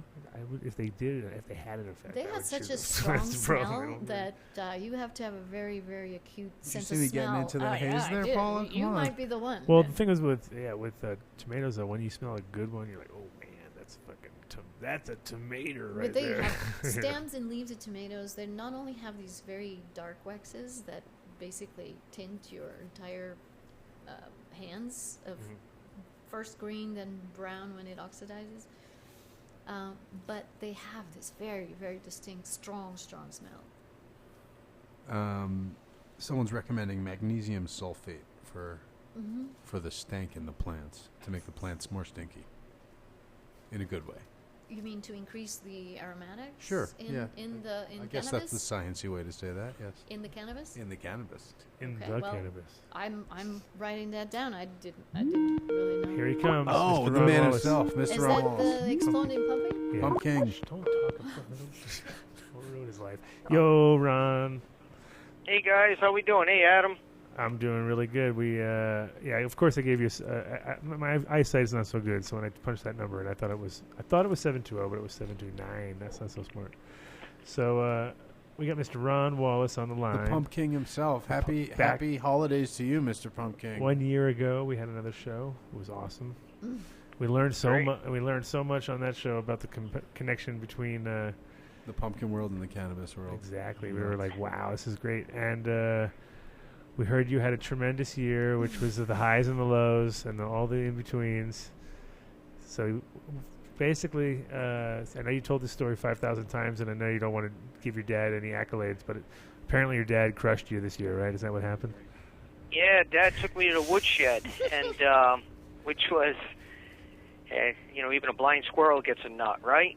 So, but now, my dad's 75 years old. He's been at this since the early 80s. He's probably the first person in New England to plant a competition pumpkin seed. That's awesome. Yeah, and before the season started, he said it was going to be his last year because growing pumpkins, is not easy, especially when the heat index is over 100 for weeks on end. There's so much work to growing them. So he did real well. We didn't expect him to beat the North American record, which made it even more satisfying. That's awesome, right? Like now the family's like just, you guys are the pumpkin family now. It's like huge. Well, I tell you, we certainly have a lot of fun doing it. It's been 27 years. You know, we've been trying to attack these records and educate ourselves and go for it. But it was a special year. I had one this summer in August that I lost. It started to rot, and my weight, it was 2307 with about 5.5 weeks left to go. So I had made a serious charge at, 25 change, which hadn't been done in the U.S., So, but it just didn't happen. I mean, it was so humid this summer, and it was so hot. It was just terrible growing conditions. Right. So where was the world's biggest pumpkin grown? The world's biggest pumpkin was grown this year in Switzerland. Not Switzerland, Belgium. And it was 2624. Wow. It was grown, grown in a greenhouse. It's a topic that comes up a lot with growers. They certainly deserve it. They educated themselves. They worked real hard. And their pumpkin was about the same inches, measurement-wise, that mine was, that I lost this summer. But they just had one that went really heavy to the charts. So much deserved. Over 2,500 pounds. So we're moving towards 3,000 pounds in the pumpkin growing community. We think within 4 years we'll see a 3,000-pound pumpkin. I feel that THC percentages in weed are directly related to the weight of pumpkins in a ratio of 100 to 1. Yeah. Right? Yeah, it is true. That's definitely true. Well, so let's when you check guys back to hit that 3,000 pounder, we'll have 30% THC weed for you. Yeah, guaranteed. Okay, well, not just one-offs. I can tell you I get a lot of your community that's dovetailed over into my community, because the number one photos I get sent to me through my website of people growing medical cannabis. I mean, Rhode Island has more, medical cards and smokers per square mile than anywhere in the U.S. Wow. It's just totally blown up out here, and I find that the medical growers in the community, there's a certain percentage of them that really want to educate themselves, and they really want to do better, and they want to do more than what their friends said, use this, and that, and that's all you do. That's where I come in, and a lot of that community is turned to, our community at Giant Pumpkins, how we can grow so big, on 1,000 square foot. And it's about genetics, and Adam, you know more about genetics, than anybody. Genetics, soil biology, fertilization program, and thinking outside the box and pushing the envelope. Well, that's what this whole show's about right now. Has been about the Rhizosphere. So it's kind of like fits perfectly with the fact that you're talking about the biggest thing in the smallest amount of earth possible that we could kind of think of, and volume to, at the end it's all coming down to scales, right? So cannabis world pretty much comes down to scales to in one side, but we also now are understanding that scales for pumpkins, we know we weigh the whole pumpkin. With cannabis, it used to be about the flower, like how much does the flower weigh, but now it's like how much resin per resin weight per pound, and that's kind of like even more so we're getting finite, you know what I mean? And I think with the pumpkin world, you guys are taking it to the next level too, right? Yeah, we certainly are. I like to tell everybody that the community over the last 25 years networking together, like I see, there's still like secrecy in the cannabis industry, because when I talk to growers, a lot of them are like cloth and secrecy. I'm like, you don't have to be like that, because if everybody shares and networks together, you will grow bigger. That's the only way our hobby has exploded like it has, from people working together. Don't share any secrets. Big deal. You can grow good buds, so can your friend. Let's all profit together, because the problem out here on the East Coast is you can't grow enough of it, and it's gone. That's the problem that growers are having out here. They wish they could double their yield, and it would still be sold. Because the benefits in the medical community, they're legitimate now. It's not, smoke and mirrors anymore. So if everybody works together and opens up the playbook and says, hey, try this, think outside the box, just don't use these 3 bottles that your friend who brought you in told you to use. You have to do something a little bit more to get better yields. And like you were talking about the Rhizosphere, that's a perfect, segue into, a lot of people don't know what that is. And if you're organically fertilizing then that rhizosphere is going to slowly feed your plants over a longer period of time. Exactly. And you're not going to get spikes. Your cannabis is going to taste better. Letting the plant will balance out its own NPK if you got good biology. Through worm castings and mycorrhizal fungi, and stepping way outside the box with azospirillin, and creating what is IAA, indole acetic acid, which is a natural plant growth hormone. That when you use azospirillin with mycorrhizal fungi will create that, and your plants will have great color, and it's what I call supercharged. Supercharged. I like that. That's good.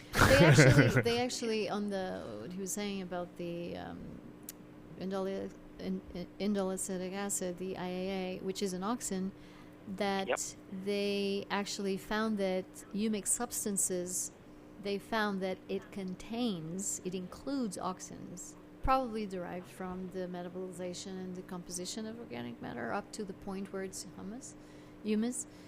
And so it's not surprising. It's not surprising that it does have that humic substances have the same effect as the auxins that the root produces in doing that cell division and differentiation. Do you see what I mean? Because it's basically the same component, and the humic substances do have the auxins. Well, you're 100% correct, because I tell people all the time, every time you're fertilizing, you should be using humic and fulvic acid, because you're adding compost, okay? You're adding auxins, okay? Especially seaweed. I tell people, if you're on a budget and you don't only want to do one thing, do seaweed. It's got more trace minerals, elements, auxins, gibberellins than anything on the market, and everybody can afford some powdered seaweed. I sell tons of it on my website, because if it's the one thing you can afford to do, that's what you should be doing. And it's and every more time you use... Sorry. Yep. And it's Go more ahead. readily available. It becomes readily available for the plants to uptake when you add the kelp, or you think that the microorganisms still have to kind of decompose it into the mineral compounds? Absolutely, but you're going to be we're feeding the microbes in our hobby, and I think if you're growing in a 15-gallon pot, which is what I see around here in Rhode Island, is like a 15-gallon pot, and feeding those soil microbes and the worm castings and the humic fulvic acid and stuff like that, it's that whole synergy that's working together in that rhizosphere to feed the plants. Like you were talking about cell division, cell elongation. Well, with giant pumpkins, the scientists tell us after pollination, we have about 2 weeks to make sure everything needs to be there. So I don't know how it is with cannabis, but we have a saying that calcium is the truck, but boron is the driver. So I don't know how important boron is in the cannabis world, but if we don't have our calcium levels up, because calcium, in my opinion, is solely responsible for the pumpkins, not solely, but a big part for cell division, cell elongation. If your boron's not right, you won't have it, and you won't max out your potential. So I don't know how that translates into your area. People are looking more at CalMag oriented, but it's very similar. Well, can you tell us? Well, I was talking about the importance of calcium, basically. And the relationship with boron. The boron, I don't know if I could really qualify at that might be a level. pumpkin thing. That may be a pumpkin thing. Right. But I'm pretty sure it's super important. But it could be like calcium endo and makes ecto. It could be like endo and ecto, where it's like, they don't really need as much. Well, they're trace elements. Endo, the as much as boron, we it was need. definitely a trace element, right? So, it was a trace and element. you don't need a lot of boron, and boron rhymes minimum. with moron. So if you put a lot, If you put you're a lot, in you have trouble. toxicity, right? But the calcium is super important because it's part of the cell walls in vegetable cells, Exactly. plant cells. So for expansion, you probably need a really big intake of calcium. I mean, you're supplying quite a bit of calcium, making sure that transpiration is happening so that it ends up in all parts of the plant, especially in the fruit, right? Absolutely, Because it dispense calcium's so not fast. very mobile. Right. Not very calcium's mobile. not very mobile, so you need it there. It needs to be like in that root zone area. Like potassium might be the size of just say a golf ball trying to go through a garden hose. Potassium's going to clog up other things, so it makes it more difficult for calcium to find that highway into the root system. So CalMag is very important to us. My soil's a little bit high in potassium, so I have to use Epsom salt drenches once a week. So I need sulfur and I need magnesium, and I get it both, and it uptakes really quick into the plants. So that's something that I do in my garden to help with that. But, CalMag and the ratios are very important. Right. Certainly with us, with pumpkin growers, it's all about base saturation and what I like to call luxury base saturation to make sure you have enough there, but balanced. Yeah. And one thing that's really important with the calcium that you were saying that it's not very mobile, but one thing it's also is when it's uptaken by the roots, it's uptaken passively. It's one of those elements that is passively uptaken. So it goes with the water. It's not like an active transport like you would have with other elements, like the potassium or something. It goes passively. So it has to be provided in the water. And in order for it to go in, as you know, probably you have to maintain a really good climate to make sure that the transpiration is occurring to pull that water with the calcium into the plant. Absolutely. And our environment this year during pollination time was good. But once we got to July and August this year, Rhode Island, I think we had like 25 days over 90, which is unheard of for us. And very humid? Very humid. Right. Yep. And that's probably Very where you got into problems with the... How did the fruits go? I mean, when they were growing so fast, which they do naturally, and maybe they didn't have enough calcium in those cell walls, is that why they might have stopped or collapsed, or did something happen? That's exactly what happened. Right. Because I lost the pumpkin and the blossom.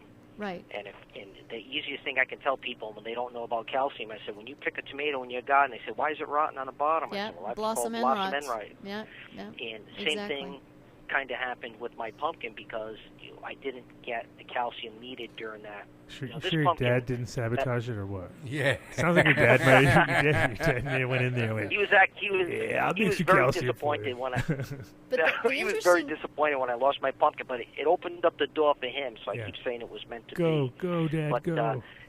The This interesting... pumpkin, when we were measuring this pumpkin this year, my biggest one, for 3 weeks straight, it averaged it averaged by measurement between 50 and 55 pounds a day. So just think of the amount of calcium that needs to be flowing through That's the crazy. XL Right, highway. right. It's crazy. Yeah. Yeah. So basically, the cell walls were not expanding, couldn't expand at the rate they needed for the rate of expansion that the fruit was having. And that was all That's VPD. the only thing I could put my finger. Right. It's all VPD. But- VPD is what But beat no, wrong. it was that. It possibly was actually low transpiration. You know, when we have blossom end rot in tomatoes, which is very frequent, it happens. It's usually not a calcium deficiency in the nutrient solution or in the soil, as much as it is a calcium distribution within the plant. And because of what I was just saying, that the calcium goes with the water, if the transpiration, so the opposite case of what your case was, if the water goes too fast, it goes from the roots straight to the leaves, it transpires and the calcium stays in the leaves and bypasses the fruits. And as the fruit is expanding, and that is actually the rate of expansion of a tomato fruit is actually a function of temperature, it expands more faster with the higher temperatures. If that rate is too big, the elasticity of the cells is not enough because it doesn't have enough calcium, especially at the blossom end where the expansion takes place, and that collapses. Sure. That's what leads to blossom end rot. It's not that the plant doesn't have enough calcium. Most of the time, it's really an environmental issue. So the rate with of the calcium excess- appropriate to that environment at that moment, or the No. amount of available calcium. Amount of uptake? No. It's driven, in this case that I was talking about, the tomatoes, is driven by excess transpiration that makes that the plant is it's uptaking the calcium that's in the water passively through, but it doesn't, the column is going so fast, it's like a highway that doesn't branch out through the exits that go to the fruits, which are hanging laterally. So it just goes whoop. And the calcium, because Straight it's up the not top. very mobile, like he was saying, it stays there, stays at the leaves. So the leaves are all happy with calcium and probably have more Little than extra, they need. yeah. But the fruits have calcium deficiencies where they need the most, which is where the cells are elongating, while the fruit is developing. Well, that's a good point, because I've always felt in our hobby that if you are foliar applying for calcium, that you are wasting time and money. Most of the cases that is true, yeah. Yeah, and I don't know how it is in Adam, in your industry on plants, but I had always felt doing giant pumpkins, I would tell people that's, you're wasting money doing a foliar applying calcium because it's not mobile enough. Mm-hmm. That's what I was always learning. Especially because you want it in the fruit. Exactly. So I remember for years, apple growers would spray their apples with calcium, spray it right on the apples. But I think they were doing that for other reasons, right. for texture and something else, because I just don't think that was going to help them at all. Right, and at that point, if the apple's already formed... Exactly. Right. With calcium, like I tell people all the time, it's too late. If you're waiting for something to get, once pollination takes place, it's on, and you need to be where you need to be, or you're already losing ground. Right, and you need the calcium inside, already working for you in those cell walls. Correct.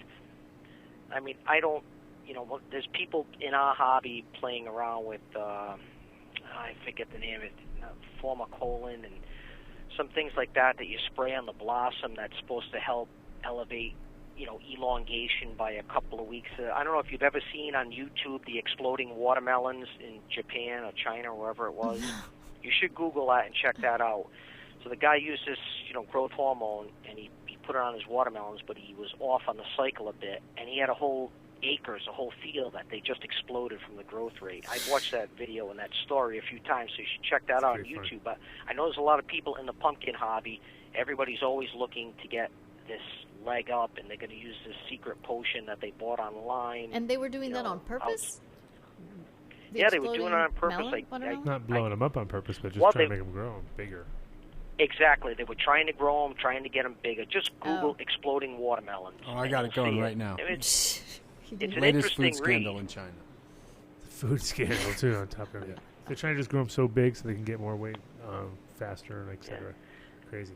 And that's sort of like the pumpkin growers, too. Everybody's looking for, and I'm sure it's the same thing in your field, everybody's looking for that edge to take them over the top.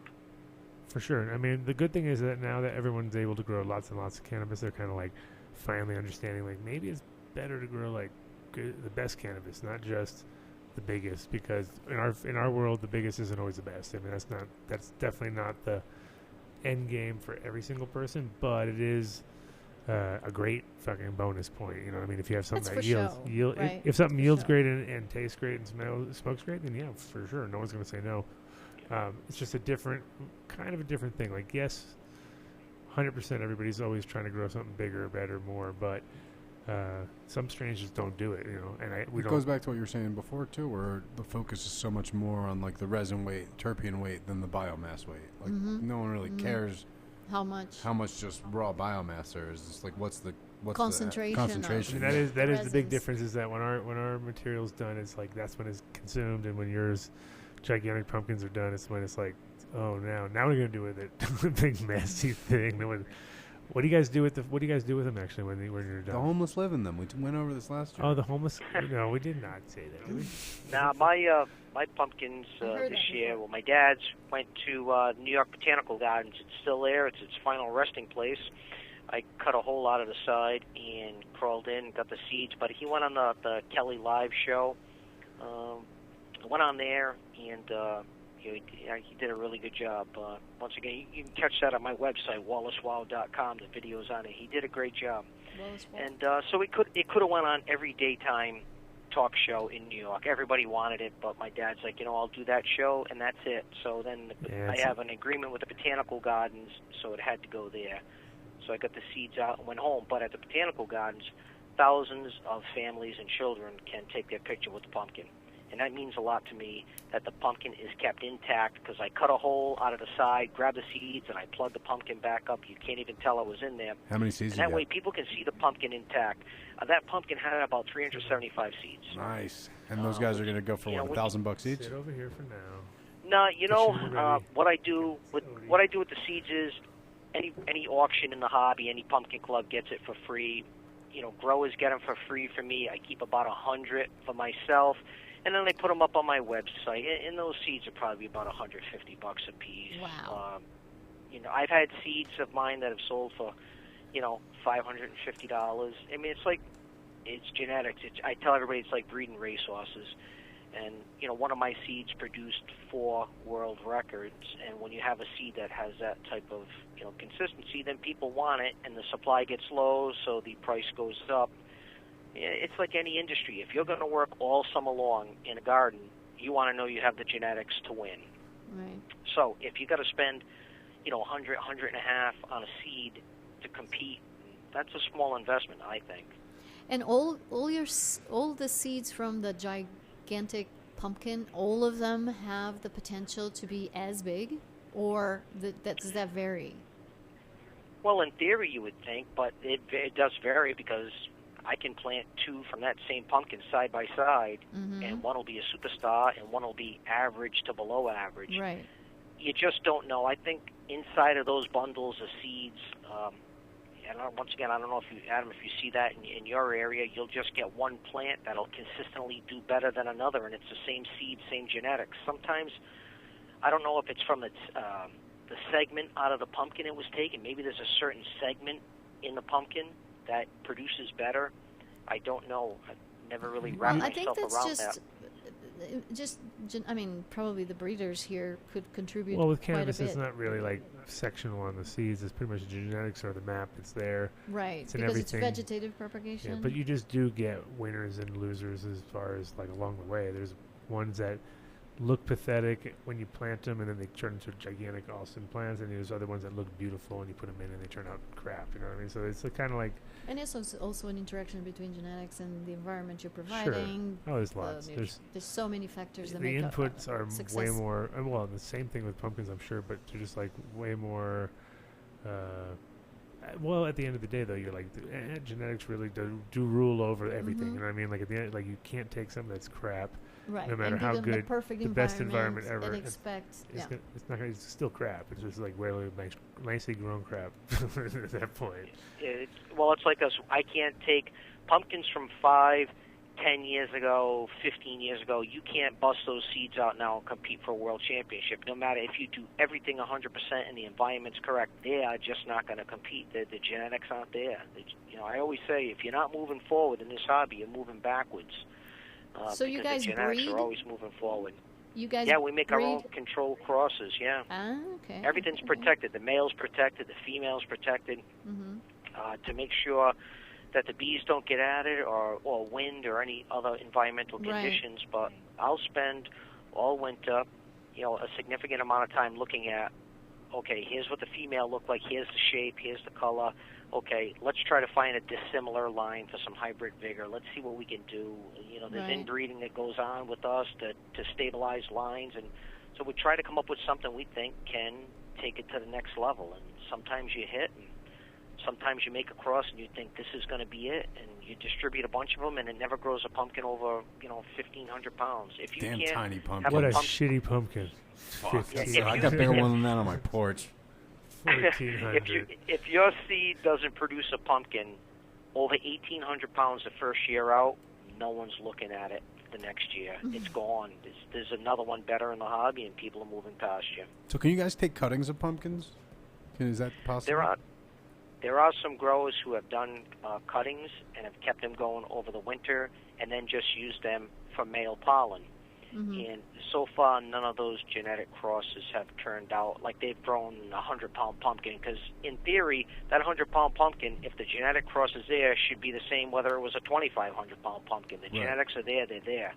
But so far in the hobby, that hasn't worked out because 98% of the growers in the hobby, we're backyard gardeners, and we don't have the greenhouse capabilities to keep a cutting going and a plant going. yes, it's been done, not successfully yet, but there's still ongoing work, going in the hobby with cuttings and things like that. So it is all really seed based as far as like like you said, you got to keep moving forward, and if you're just getting seeds from somebody, how viable are they for like time? Even if it wasn't just to get the record or something, but like if you had seeds from 20 years ago, would they sprout? Yeah, if they were kept in the right conditions, they will sprout. It's sort of like those heirloom tomato seeds. I've heard stories of people shipping seeds from Italy and Roma tomato seeds that are 50, 75 years old, and people will be able to get them to Germany. You know what to do? They'll soak them in seaweed and get some oxen and gibberellins going for a long time. And some might be viable, while some others in the same batch might not, because that's a long time. Exactly. Well, I've seen it in pumpkin seeds. I've germinated seeds that were 10 years old just to germinate, and you might get 2 out of 10. Right. Just fooling around in the winter, just firing up the germinating box to stay in the game a bit, even though it's in the dead of winter. I've done tests like that, and some will, some won't. Right. So we got we're You gonna bring the breeders on? Well, we're getting Yeah, let's do it. People been waiting. People been waiting. Where you guys for been? Went out for dinner? All Sitting right. outside. All right, so Odie, hop on KTI spot. And then Pastor, do you want to share your mic? we have the other mic. Where's the other? Where's that other mic? Number Yeah. 8. Yeah, we can. Paula can go relax. She's All going right, to go hang out. Go Go hang hang out. out, Paula. Well, let's Take it to the breeders. Take it to the breeders. Be all relaxed. You can have Bring this. Adam over here. Sure. Wait, Sonny, wait. Sonny's got a You mic. gotta put up Sonny's mic. And Everything's Your set. mic's off, Sonny, right now. he's so. gonna put it on. Yeah, he got you. He's gonna put it on. There we go. Bam. Matt Wright wants you to tell the story of Double Purple Doja, even though you did that the first time you were on the show. But and he was on the episode, I feel like, too. So I feel like he should remember that. But I guess he really likes that story. It's his favorite bedtime story. So as soon as KCI gets, I think it's Channel 8, right? Long, I thought you'd been on your Check, give me a phone. check. Check 1, check 2. Little more. Check. There we go. Right. Now we got Sonny.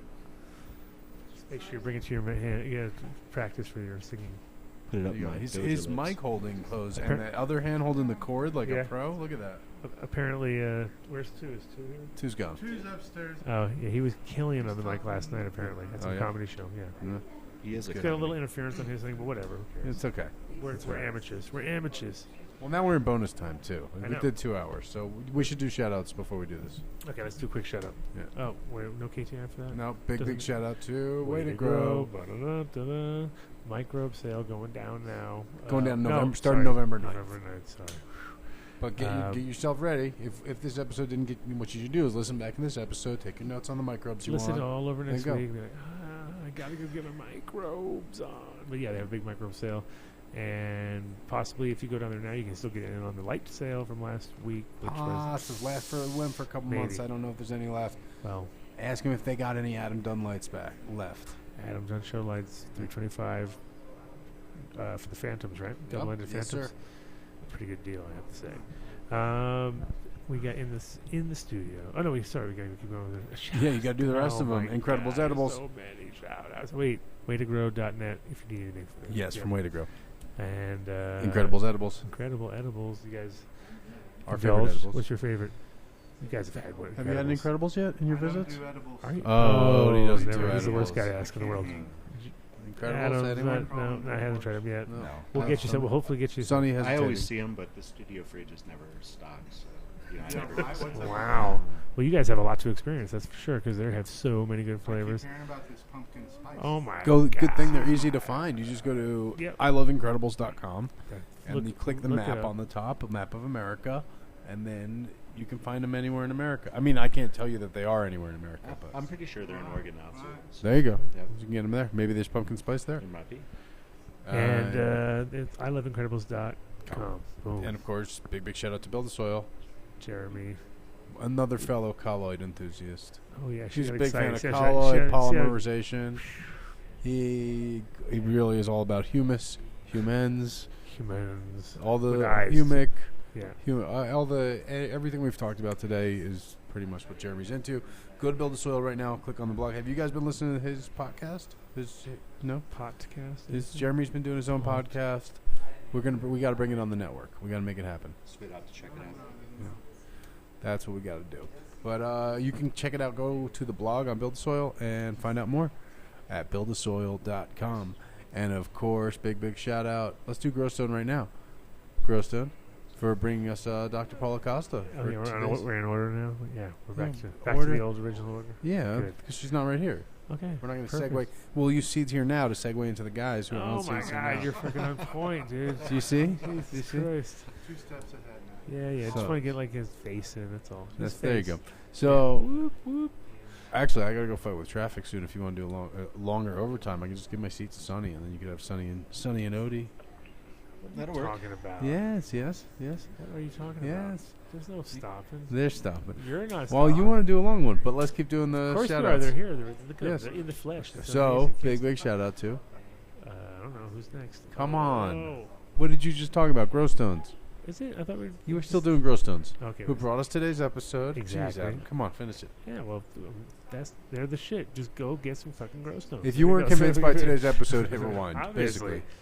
I mean, once you know that Paula's got her shit together. The guys at Perlite Mountain don't answer these kinds of questions. No Perlite Mountain guys will answer your call. They'll be like, "What? We're just here digging Perlite." We just dig perlite. We heard it works. That's it.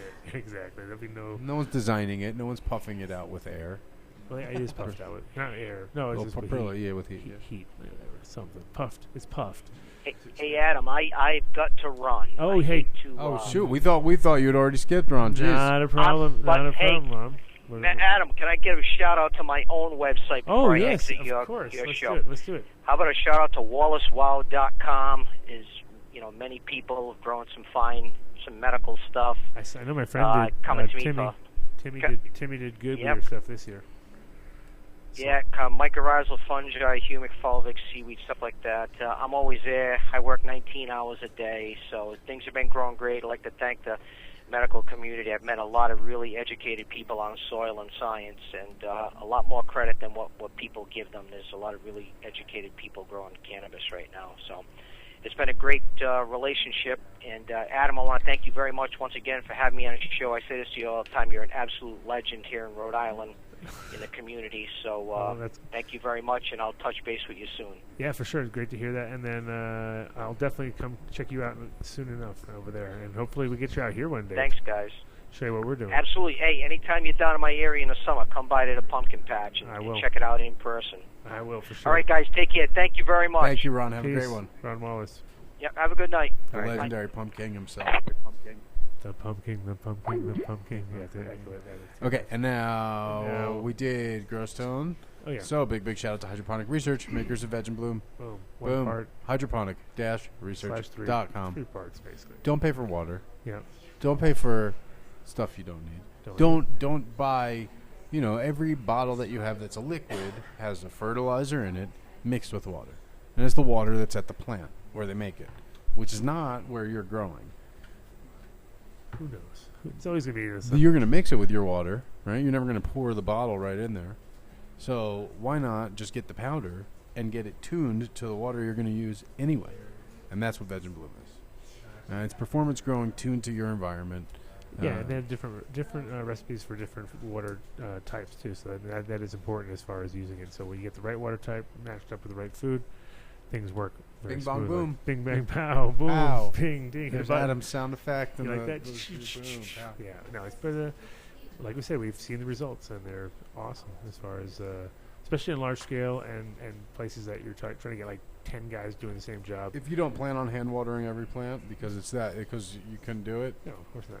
10,000 plants or something stupid, or these gigantic operations that are like, okay, well that works right there. It's working pretty good, and they're also constantly. They're working on some new stuff from what we heard too. Yeah, they are. That's what I'm saying. They told me not to talk about it yet. Oh shit! Sorry. Never mind. Well, you can talk about that. They're They do doing it, but you nothing. can't say what it is. I don't know. I'm not even asking. I don't even know. Yeah, maybe they told you. I just know that they're always constantly working on new shit. Nice so. cover. Yeah. Okay, now seeds. Here. Now. Seeds. Here. Come on, get close. Jeez, To the mic. you guys are doing a panel this weekend, aren't you? Like, get on your mic game. Get your panel together. Come on. Okay. Come on, panel We'll guys. try that again. We're gonna go around this way. Odie. Seeds. Here. Now. Seeds. Here. Now. Oh, we. Backwards. What about Adam? Yeah. Adam. Adam doesn't Seeds here now. You can say it. He doesn't have to I can say the words. could say seeds here or now.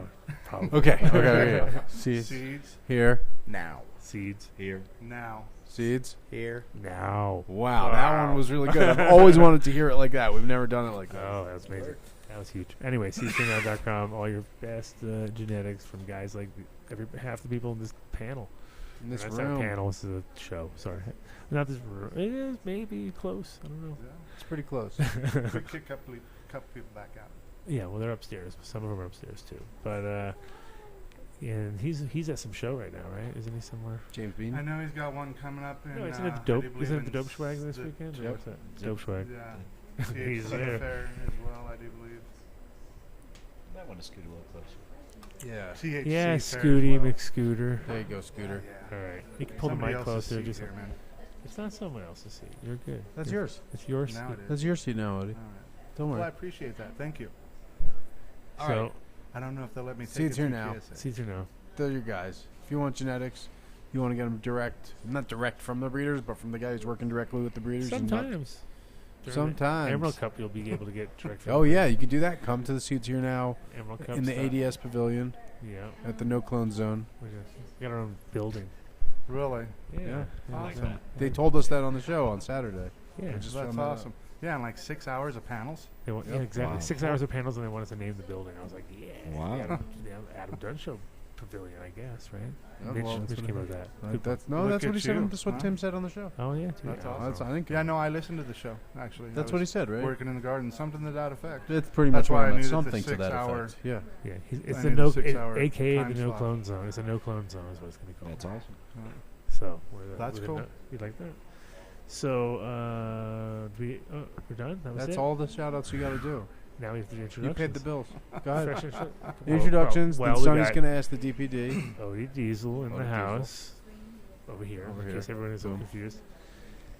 Sonny Chiba lurking in the corner over here. The lurker. Sonny Lurker. Adam Jacques over here. What is it? The sitter. Wonderlust. What's the name of the group? Growers Guild Gardens. Oh, see, I was Says it on his hat, dude. I can't read. Growers Guild. You know It that. doesn't say gardens. That's true. You don't have to buy Wanderlust is footballs. sitting back there. Nice. All Oregon, right? Yeah. Oregon. Right. Oregon. Oregon. We're down here for Oregon. another show this weekend to do some panels. Yeah. What is the name of the show? It's the Can of Grow Expo. Can I grow? Can it grow? Can I grow? I'm not sure. Can I grow? Well, that's why you go to the expo, so you can learn. Where is it at? Because I was wondering today. I do believe it's is it where we're The staying? Crown Plaza, Crown Plaza. Airport Okay. Hotel. Oh, nice. I like when So they're right in right off airports. just Chambers somewhere on totally I-70. different. So it's When gonna be they're a in bunch of hotels, not when they're in airports. I've never been to a convention in an airport, but I like when they're in I've been people. hotels. Federal property. Or Not something like that? it. Isn't it like an airport automatically federal? Well, you We're not know, allowed we to do talk the about one cannabis in show the in, airport. up outside of The Canacon. Canacon Uh-huh. that's at a federal port. Oh, yeah. In a federal court? Oh yeah, that's Port. in the federal port. That's Port, in the federal port. Yeah, that is. But they, And it's- even if you're looking at pot, they'll come and bust you Right. because it's federal land. But you can talk about it. Because All it's day long. America. Yeah. But wasn't Yeah. there weed at the camp? Wasn't there weed there? Or no. No displays of weed. No. Adam brought weed, obviously. I always do, I mean, but I mean, you know, there's always ways to just know where the cameras are, but sure. Is there somebody watching I the won't- cameras? I That's, won't that's a big promote question. breaking the law The or anything. big question. Especially So, That's federally. our job. so the panel's like a breeders panel, like we do all Yeah, the time. Same as yeah. we do. Yeah, same, same as we do with the same light. What was going on with that? Did they think he was me? That's what I was wondering. Like, did they go Adam with the beard, and then they were like, yeah, that guy. Oh, Adam. yeah, And then yeah, Adam with the beard. We know Jacques. Adam with the beard. And then they were like, they missed me because they're like, hey, guy's got no beard. It's been him, obviously. So it must be this guy. It must be that Adam. It's almost the same lineup. I think It's that's kinda weird. exactly Kind of weird, dude. That's how it happened, you think? Yeah, pretty much. It's pretty much how it happened. Maybe, I don't know. It's kind of no, but I think they wanted this contingency coming in through, right? I guess that was the plan. Yeah, it was last minute together. No. Putting a panel together. Last minute, that's never happens. Fun stuff. And, Not in this industry. Yeah, never. Never ever. But no, it's not. I mean, it's good. Any excuse to get you guys to come through is always fun. Yeah. We're going to let Sonny get on my mic, even. Sonny's on your Sonny, mic. come now? around. Oh, Yes, man. then Katie, I can take down Channel 8. We won't have any more fuzz. Okay, take down Channel 8. You get out of here and be a wuss. Wuss. Now I can It's all right. actually We'll just hear talk what bullshit everybody- anyway. Odie didn't have headphones, Yeah, we're just gonna talk shit anyway. So you know, that's how it so he goes. couldn't hear Ron Wallace, though, even though he was sitting here. Who So could? we'll be good. And Oh, he now- couldn't. Yeah. Sorry. That's Sorry, all right. man. Ron is pretty cool to listen to. Excellent. All right, we'll get Sonny subbed in. All right. I can 8 watch down. this later. No. again. Turn that down. Yeah, watch it back. Right. There you go. Wait, where's Sonny? He's Where you gone. going, son? He disappeared. He's got to come tell the story of Double Purple Dojo in my mic. Anything else you want to there add you to go. that before you leave? Hey, big shout out before you leave. Pre-shout out, shout out. Quick shout out to Whoever, if you're going to leave the mic, if you're going away. Are you going away? love you guys all. See you next week. Shout out to my remarkable wife Reese, We're not little leaving. kiddo We're not- Farron, and my mother-in-law who's in town right now, who I gotta go see for dinner. Oh, that's your big excuse, mother-in-law. That's why I'm leaving. I'm not just like, oh fuck you guys, I gotta go. That's a serious Pretty much card sounds right like there it. to play. Yeah, no, that's the one. It's okay. We need but the double doja. We need anything else I need to know before you leave? Like before No. You hand me over this crazy cast. we got. We might be here till like a midnight. We'll be like, it's a I'm gonna tune in when 15-hour I get home in special. an hour. That's for sure. 15-hour special. Exactly. It's like a Cannabis Cup special And right we're- here at our own studio. Now that we have the hangout vibe, they're in the bullpen over there. We can just keep pulling them up. They're resting. When these guys get tired out, send them back to the couches. Yeah. Keep rotating. The telethon's live. Live. Pretty yeah, much. thanks. There you go. Thanks for that. Buddy, good Thanks to see you, for that. buddy. Good to see you It's as going well. telethon Nice to meet you, style. sir. Nice to meet you, brother. Sonny Chiba, let me give you a hug as I go. There you go. Give him a hug. Always. All right, look at you, Mr. Big Guy, in Mitch's spot. Wow.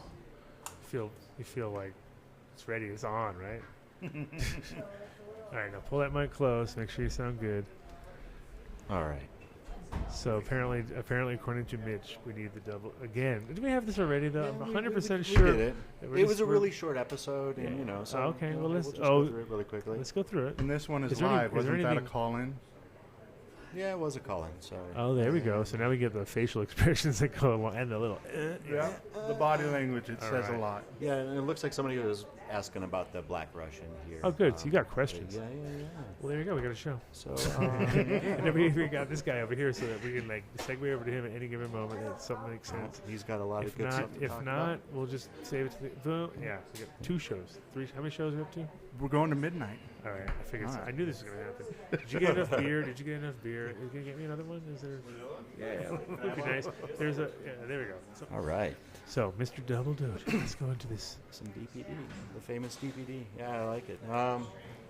No, the dojo. Let's see. We'll fill everybody in, obviously, the basics of it, and then go maybe backward. Like, do like the movie where you bam, and then you go back, and then you flashback. And yeah, something cool like that. So you know, Like, did it win anything late? Is it done anything lately? Is it new? Is there a new version? Is it? there is a new version, Okay, and so that you- is something I'm working on, and it's shit. coming back, and everybody keeps asking, and I'm just taking my sweet time with it, and it's all been a matter of securing the right new clean spot to germinate a bunch of old seeds. That's part of it. And I'm also trying to do a lot of boutique stuff. So I want my own boutique flowers to come to market and try to do that in addition before relaunching that stuff. It's just been kind of funny to sit back and look at how many people have worked with the Double Purple Doja and, where it's at. And it's kind of mind altering. It's like, wow, look at all these people are working with my stuff. And, Right. and it's just after all, 10 years and trying to make a comeback and try to make a living to be able to support my garden and stuff like that. I want to be able to do it right and methodically. And I want people to have the best version of the Double Purple Doja as possible. And you have still like the original, as close to the original as you think you got, or you have something that's exactly genetically the same, or you have. It's all the same genetics. Yeah. All the same genetics. And then I've also been doing inbreeding over the years. So that's kind of the new realm of where I've been taking that stuff to. So I have DPD and F3 and F4 that. Yeah. It's there. Then I have the Black Russian BX2 and the BX3, which are very colorful. The BX2. So here, let me thank you, sir. So the DPD, with TGA, we are growing great cultivars like the Apollo 13. And during that time, Miss Jill had some seeds that were from Naboo, and they were the Black Russian. And out of those seeds, we ended up with basically one female and one male. And, basically in the very beginning. Is that from like how many seeds? You only had one. I think there were 5 seeds. Okay, so it wasn't like a whole package. No, really? no, What? It wasn't a pound or a kilo or No. anything. No. I had one seed. It was like this is what you get, you know, and Yeah, you wouldn't have much choice at that point. correct. And so there was a beautiful Black Russian mother, but she was quite the auto-flowering strain. You know, just did not want to stop flowering. It was just that blackberry coming through. Then the male I started working with sub-originally crossed it and made the Sputnik, and that's something together that we worked on, you know, over the years. I made some of the original Sputnik stock as well. And out of the original stock, we found a pheno that was called the Pinky, or the Stinky Pinky. And, I had a stinky pinky. Yeah, everybody has a stinky pinky. If it was a good night. Yeah. I was talking to Moscow yesterday, and you know, it's funny. He came out with a new strain called Pink Lemonade, and he happened to find out that I had a Pink Lemonade, and he ended up releasing it as Pink Lemon -Aid. Right. And you know, he asked me, and I was like, all right. And then I came back, and I was like, look, man, this is causing a lot of confusion. Yeah. And hyphens don't get talked about. Like, hey, is that hyphen or non-hyphen? Right, You know what I mean? right, right. And, you know, we ended up having a conversation a couple days ago, and he ended up changing Now it. you change it to lemon hate. Lemon hate? Yeah, right. you should do that. Lemon hate. Yeah. I'm just going original Pink Lemonade. Just go straight. I just change up. But it's funny. He actually he was like, I'm thinking about calling it the Stinky Pinky Stinky Pinky Lemonade. And I was like, man, there's already some Stinky Pinkies out there. You know, there's the Apollo, you know, across the Black Russian, and you know, everybody else, like you just said, has their own Stinky Pinky. So. Yeah, I mean, I had it for a while. I lost it at a certain point, but it was from the Mendocino Madness sort of range, and it was so it was given to me as Stinky Pinky. So it wasn't my. And then it was like. I loved it as a name, though. I thought it was great. Right. And it did have pink hues when it was in the early phases, you know. And I mean, I've had other stuff that did it, but it was usually from cold fucking snap at the right time, and everything went pink. You're like, okay, well, everything can't be fucking pink here. You know what I mean? It has to be something conditional, and it was just I got down to like 45, and it was on an upswing time. It was just kind of like Colorado weather, you know. I mean, we get hail. Get like a one day where you have to say, what the fuck? All of a sudden it's like cold enough that everything changes, but then it goes back to normal, you know what I mean? And then you see it like after 2 weeks later, it's gone. You know, so I wouldn't call that, you know, a super. That was not really pink. It's right. Like it's like a purple. That's just because you live in the fucking mountains, you know. Right. Like that's not a real purple. It's right. And that's what your purple dojo. I mean, your purple dojo was like the root of so many other things, like you were saying. Correct. And that's because, give us the background of why Purple Dojo is so fucking special, because we already, I know. You know, so the characteristics from the blackberry, those are the true anthocyanins, which are the genetics to produce true purples and pinks and reds. And the blackberry carries that, and part of the Double Purple Dojo was, you know, I had the Stinky Pinky, and it was pink, and I had this one male. You know, and this one male, I was like, all right, well, I want more purple pot. And that was my goal as a breeder. I was like, I want a progeny that's going to produce pretty dominant pot. Right. And so what I did was you know, and I thought about Mr. Soul and, you know, the cubing, and I decided that everybody's, you know, using the tactic against their mother. Why not do it against the father in a survival situation here to try to preserve some of those genetics? And that's exactly what I did, and that was how Double Purple Dojo came about. It was a male back cross. It's the Apollo 13 cross to the Black Russian, cross back to the Black Russian father. What a magnificent cultivar it ended up being. You know, it produces some magnificent colors. In the original progeny, it's kind of funny because you know, even he got a lot of feedback about not all the seeds being purple, you know, and that's just part of the square there of the square law of breeding, you know, and especially with color, that, you know, not every seed is going to breed true for the, you know, genetic color they are, carry the anthocyanin traits or the markers. Yeah, and that's the good part about it, is getting something that actually you get pretty positive results. That's what it's going to be carrying. And in the beginning, I tell people, if you're going to do breeding, you know, start with a purple strain, start with a green strain, cross those two, and like just visually, without even having to like smell them or do anything, you can kind of see like, oh shit, look, I get a bunch of these that are purple on the top, green on the bottom. These are green, and you know what I mean. Kind of group them up a little bit easier, and but you have to have something that's a dominant. You can't have something that was kind of purple. You want something that's like almost disgustingly purple or black or Correct. something. You know As what I soon mean? as it starts, Yeah, so it's not you have to wait around to figure it out, and because, but at the end of the day, if you do that, it's just really easy to kind of track your stuff and then go to the next level of breeding and like start trying to like isolate certain traits and alleles and like connect those, which is a little more hit and miss, but Right. that visual is really easy because it's like, okay, well, that's what that did. that Absolutely. did that, and that did it. Sometimes you get ones that are real weird, like it's almost like, they took a purple strain across the, if you take two purple strains and cross them together, you might even still get a lot of green strains Right. popping Correct. out because Absolutely. you're like, oh shit, didn't see that one coming, you know what I mean? Like you thought it was going to be a guaranteed, they're all going to be purple. And as a breeder and putting it out as strains, especially when they have purple in the name or purple in the description and they don't deliver, it's kind of like, what's going on here? And unless you have that dominant male like you had, Correct. you kind of fuck The sometimes. anthocyanins, yeah. Right.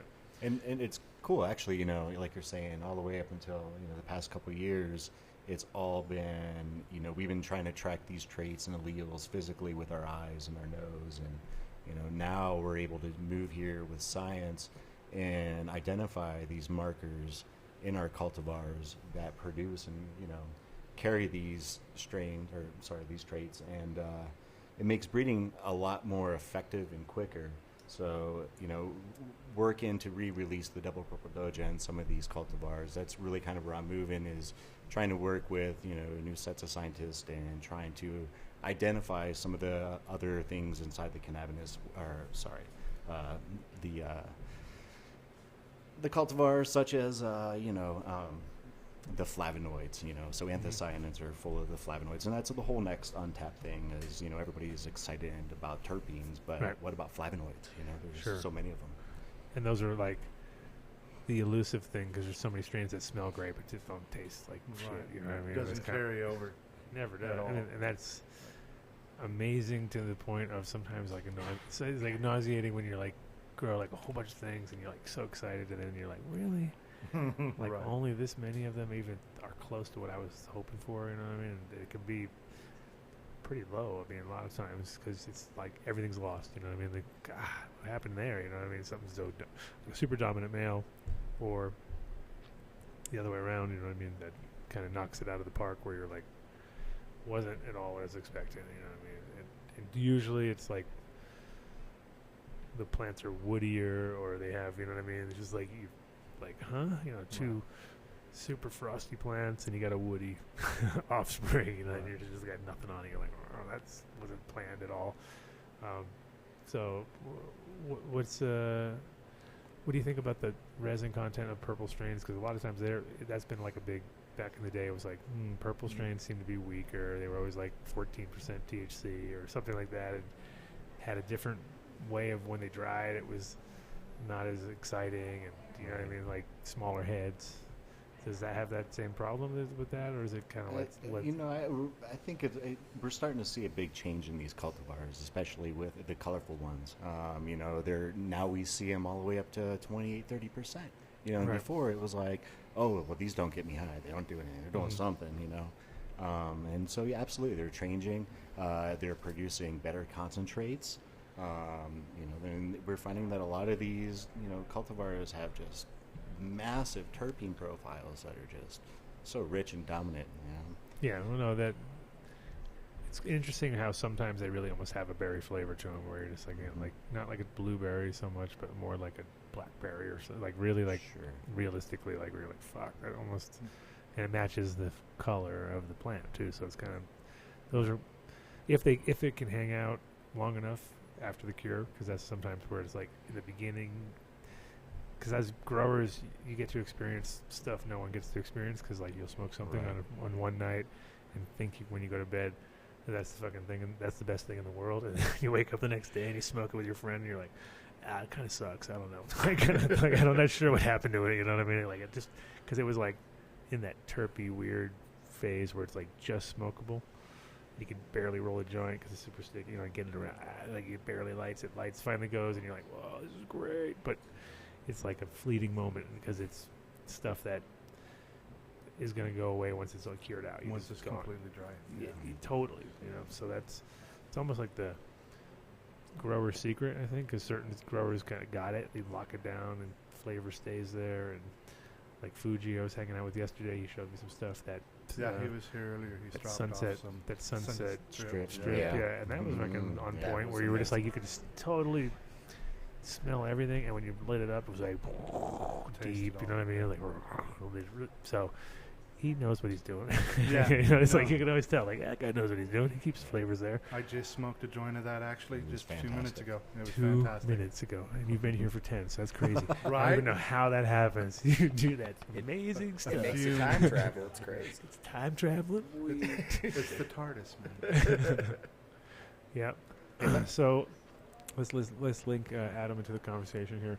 So you guys work together on projects ever, or you guys just kind of in Oregon in the same zone? And In the Cross same paths. zone, and recently I did a hybrid of using their Lucy's Lion, and so together we're starting to work to develop some stuff, Right. and within the CBD community, just try to connect everybody and the pieces together, bring these guys to meet too, and it's so is hey. Lucy's Lion a Jamaican strain that's used for some girl named Lucy, or is it? I'll tell you the story. I figure I'm just going off the top of my head, like what I would think. No. Lucy is a girl from Virginia, Right. and she likes Aslan the lion, and we were working with her on seizure disorders, so Uh-huh. that's how that plant ended up getting his name. Right. Her name. And it's a cross of a bunch of different already existing CBD things. I didn't recreate the wheel on that one necessarily. Canatonic and ACDC and mixes like that all put together. So, but it's a good one. We hit a phenotype that generally tests out around 25 to 26% CBD and around 0.7% THC. So she's a sweetheart. And then using her in a bunch of different projects. I mean, Yep. she comes out pretty good. It's like a 30 to 1 or something, basically at that point. Or? Yeah. She's really dominant. She breeds really well, and really, really great medicine. Tastes Except great. when she grows, the buds hang upside That's down, true. which is an issue. Looks like grapes. Right. That's interesting. I like that in a weird way. A little floppy. Yeah, I was gonna say it's one of those. A lot floppy. Yeah. Yeah. You need to net it. Yeah. It needs netted. Yeah. For And sure. that's kind of what I was doing.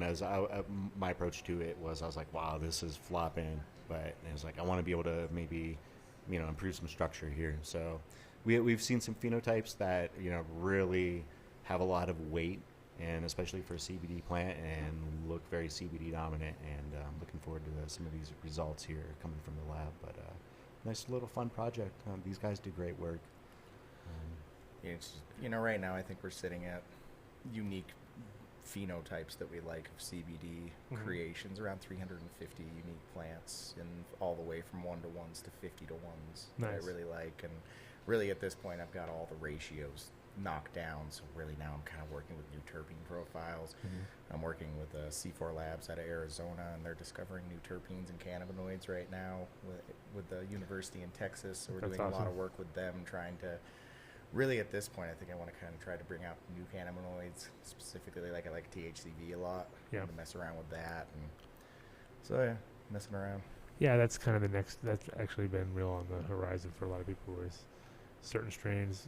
I think the guy Nick from Boulder Wellness has one that's like 6% or something, which is That's really pretty high. That's Yeah. impressive. That's 6.2, very impressive. I think, or something like that. But it's like crazy high. Yeah. So We're they're out there. We're doing some THCV work, directing towards specifically THC. Yeah, THCV is funny because CBD. back in the day I was always like interested by it because my only kind of sort of thing that I was told, maybe that I'm never 100% sure, but it seemed to make a little bit of sense, was that outdoor plants had more THCV than indoor grown plants, which gave you a more of a flashy kind of a weird high, whereas the indoor kind of gave you that creepy high where it kind of came up slow. It didn't hit you so hard right out of the gate, whereas outdoor weed was kind of like that first couple hits were like, whoo, kind of. And in a way, I felt it was kind of true because and greenhouse weed too seemed to do the same thing, where it had a little bit more of a front end sort of work, you know what I mean? Whereas the other one was like,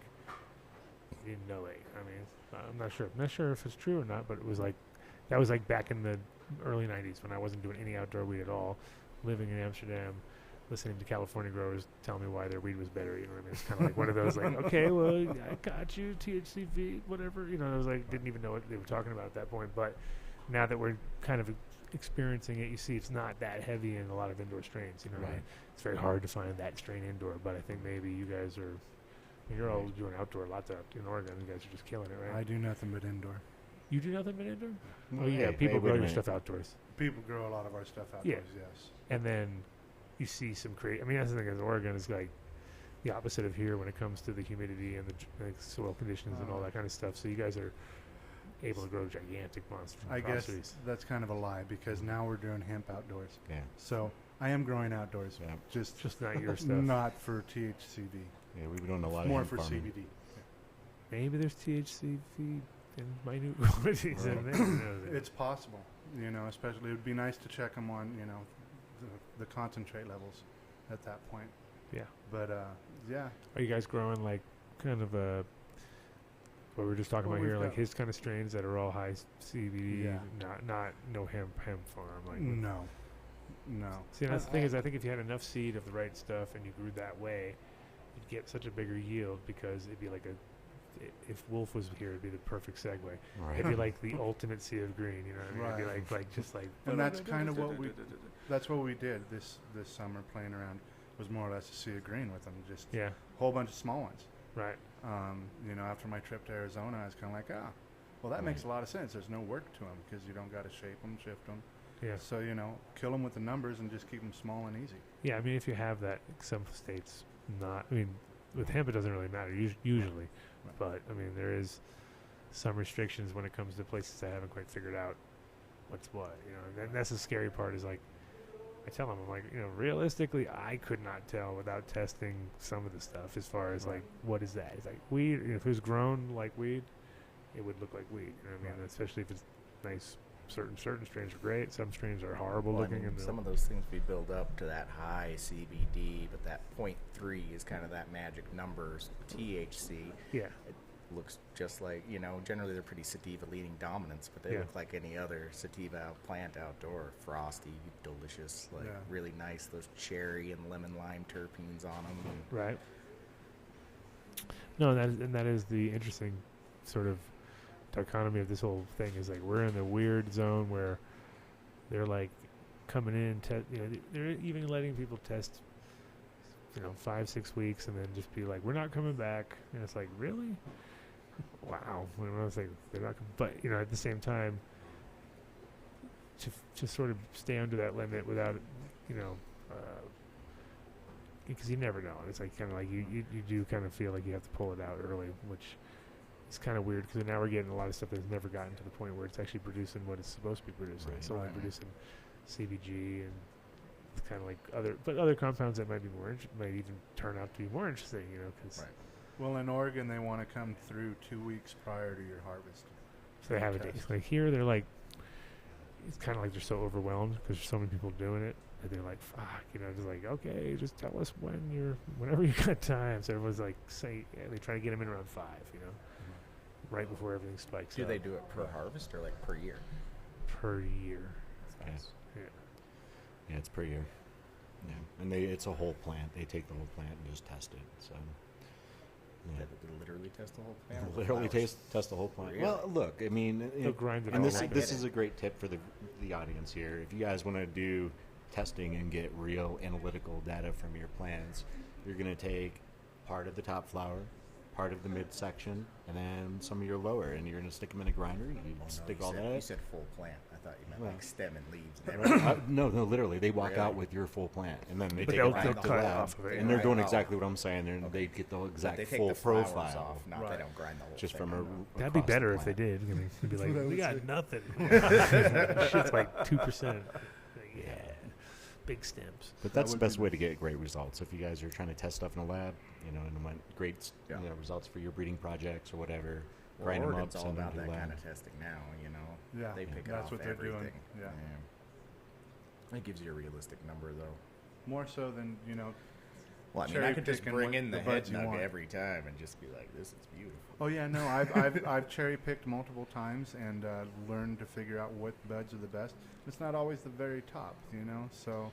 Well, you especially, I mean, from a THC point of view, maybe not, Right. but also from a terpene, definitely not, because we know that burns up because it's definitely over. I mean, anything over 85 degrees, and you're looking at A some loss. Loss. So, Absolutely. and the chances of it being right under the bulb, growing really good, and being under 85 is pretty low. You know? It seems like those airy mids to me is usually what tests the highest. The small Before littles right below the top do fairly before well. it gets super dense too. Yeah.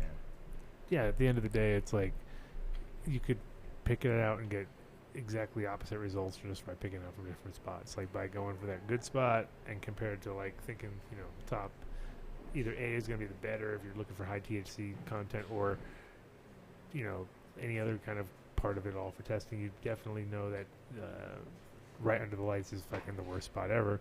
And as growers, we're always like looking at spots where we're like, oh well, give that to the masses, and I'll take that little snippet right there. You know what I mean? So you're here. You're going to be moderating the show, or no? No, I'm on the panel. Oh, you're on the panel. Okay. Who's the moderator? Jay Kitchen. Do I know Jay? Uptown Grow Lab, out of New York. No, not not a fan. I don't know. Did James agree in the end? All right, he was pretty heated. When I never heard about it. I never heard. When I talked to him, he asked how we got the gig, and I explained it to him, and that was all I heard. But yeah, I did hear that because I thought the panel. I mean, it was funny I because didn't realize we were contracted, but either way, you're under contract. Yeah, you know how it works. I never signed nothing. No, never. No, it's all education, man. Yeah. And that's what it's about.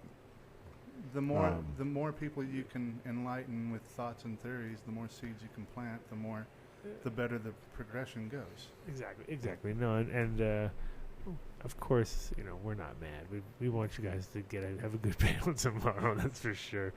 But what else is going on there that like any other booths that you're going to be associated with, or is it just kind of? So Odie and I and John Hound Dog, and Geek Mike from Geek Farms, we're all doing a workshop at the expo, and we're doing a workshop that's what is craft boutique cannabis. Nice. Yeah, so that's on Saturday and that's Sunday? on Sunday. Just Sunday. Sunday. That's Okay, on Sunday. Cool. So Saturday panel, Sunday that. Nope, and the panel's on Sunday too. What? So we got Saturday off. So nice. Oh, yeah. Right. So And then, but you're gonna hit the show up on Saturday too. Right? most likely, it'll give us a chance to go walk around and see everything. Be like, we're gonna be killing this place tomorrow, stomping them down. Right. But you can come see me on Saturday. Yeah. What are you talking? What you're? You got a panel? CBD You got a separate growing thing? and production. Yeah. Nice. So that's Saturday. What time? 1:30. 1:30, 2:30. That's good. You're good. You're not in the crazy can't be earlier. If you're like around 11, nobody's we're 11 a.m. on Sunday. Oh, you're done. You're done. Well, no, you could see Kyle Cushman, or you can come see us at 11. Yeah, it's good those time. are Okay, so you guys Prime time. Yeah. Prime time, I guess, if he's in town. So that's a good one. I like the Canagrow structure, though. I definitely get offers to speak other places, but at this one, you can't talk about your own products and you can't push your own brands and things like that. It's just an education seminar, which I like quite a bit. Who's gonna follow those rules? Well, they always do. Do they? Yeah, they're. You guys don't have they're pretty tough about it. Like just like. Whoa. Like if some guy like KTI in the back just fucking running back and forth with a sign. I didn't say anything about anything. It just happened to be a guy with a sign with my name. He just likes me, man. Just keeps running back and forth. I'm not sure what the fuck's going on. I mean, cool. I think it's enough for your brand or whatever just to be there doing the panel in the first place. Right. For people to actually see that, you do have some knowledge, huh?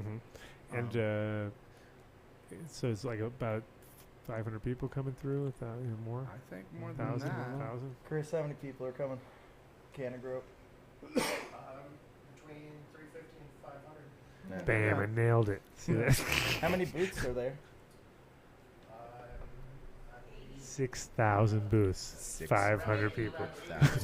80 booths, right around. Sounds 80 like a high booths. times That's actually a pretty good amount of booths for. That's not bad. Because it depends. It's all about quality, over quantity, I guess. If it's all spice guys trying to sell you spice, then It's just pretty much all Kratom booths this year. it's all Kratom booths. Not at all. All the booths there, It's they're 49 Kratom booths. Grower-centered booths. So Cool. There's Cool. nothing weird. But it's quite expensive. It's not cheap, right? Yeah, that's from what I'm hearing. It's like $300 to get in. Yeah. $300, yeah. So you got to be serious and want to get some knowledge. Yeah, or just go in the back door like I'm going to do. Well, Yeah, of course. Plus one. But you're famous, right? Always, So- yeah. And then if I Yeah, get I'm caught, I can just. But they'll be like, they'll think you're me, and then we'll get it all mixed up. It'll be like, dude, that is that guy. He's doing the panel, right? Right, they got Farmer Tom coming in. Is he and coming he, in? Yeah, he is. Oh, And so he it's and a I get beard off. confused for each other a lot. Beard Yeah. fest. You get confused with Farmer Tom? All the time. Who sees that? Lots of people, apparently. Wow. Yeah. It's- Doesn't help. I call him my brother, so, you know, it's okay. There you go. He's Oregon too, right? He's in Washington, but Oh, yeah, okay, well, he's a people West People Coast get confused kid. between Washington and Oregon too, so that's basically 2 states. So It is. it's It like is 2 different states. It that is 2 different states. Everyone gets There's a confused. river Oh, that I thought that separates was. Yeah, exactly. I witnessed somebody walking up to him Uh-huh. thinking that he was you. Oh yeah, that one That too. he was Odie Dunn. Odie I was Dunn. like, Who whoa. the hell came up with that? Did they really Like, Odie Dunn? he saw the beard or something, and that's what it was the Yeah. signal. Like, I know you, and we put it all together. And like, no, that's not Adam. Odie Dunn. Odie Dunn. Kind of sounds good. It's like a little mantra. Right. When Right. you really work hard, you just be like, Odie Dunn, Odie Dunn. Right. Right. It's the end of the day. I noticed ever since I shaved my beard, I obviously get less confusion from many others. And it's hilarious how it's almost like weed. Like if you hand somebody a bag of weed and they don't know the difference, they're just like, yeah, it's weed. But if somebody knows, they kind of got an idea which side it's on or whatever. Same with the beards. Like sometimes you'll be like, guy looks just like you. You know, like you see him, you're like, that guy's beard's totally different. You know? They're like, nah, you beard guys. You know, it's like, you know, once it gets past a certain point, if he's tight, totally different. But if it's all, once it gets past a certain point, yeah, you're lumped in together. Right. They all look the same. We're gonna have the different stripes. We'll have different. Eldon's We'll have. got a pretty special beard back Yeah, there. Eldon That's does a have a unique Elton thing. has the good And beard. he gets the shave job done on the side. put But his you know, beard you on can't camera. live it. Get it. Yeah. Oh.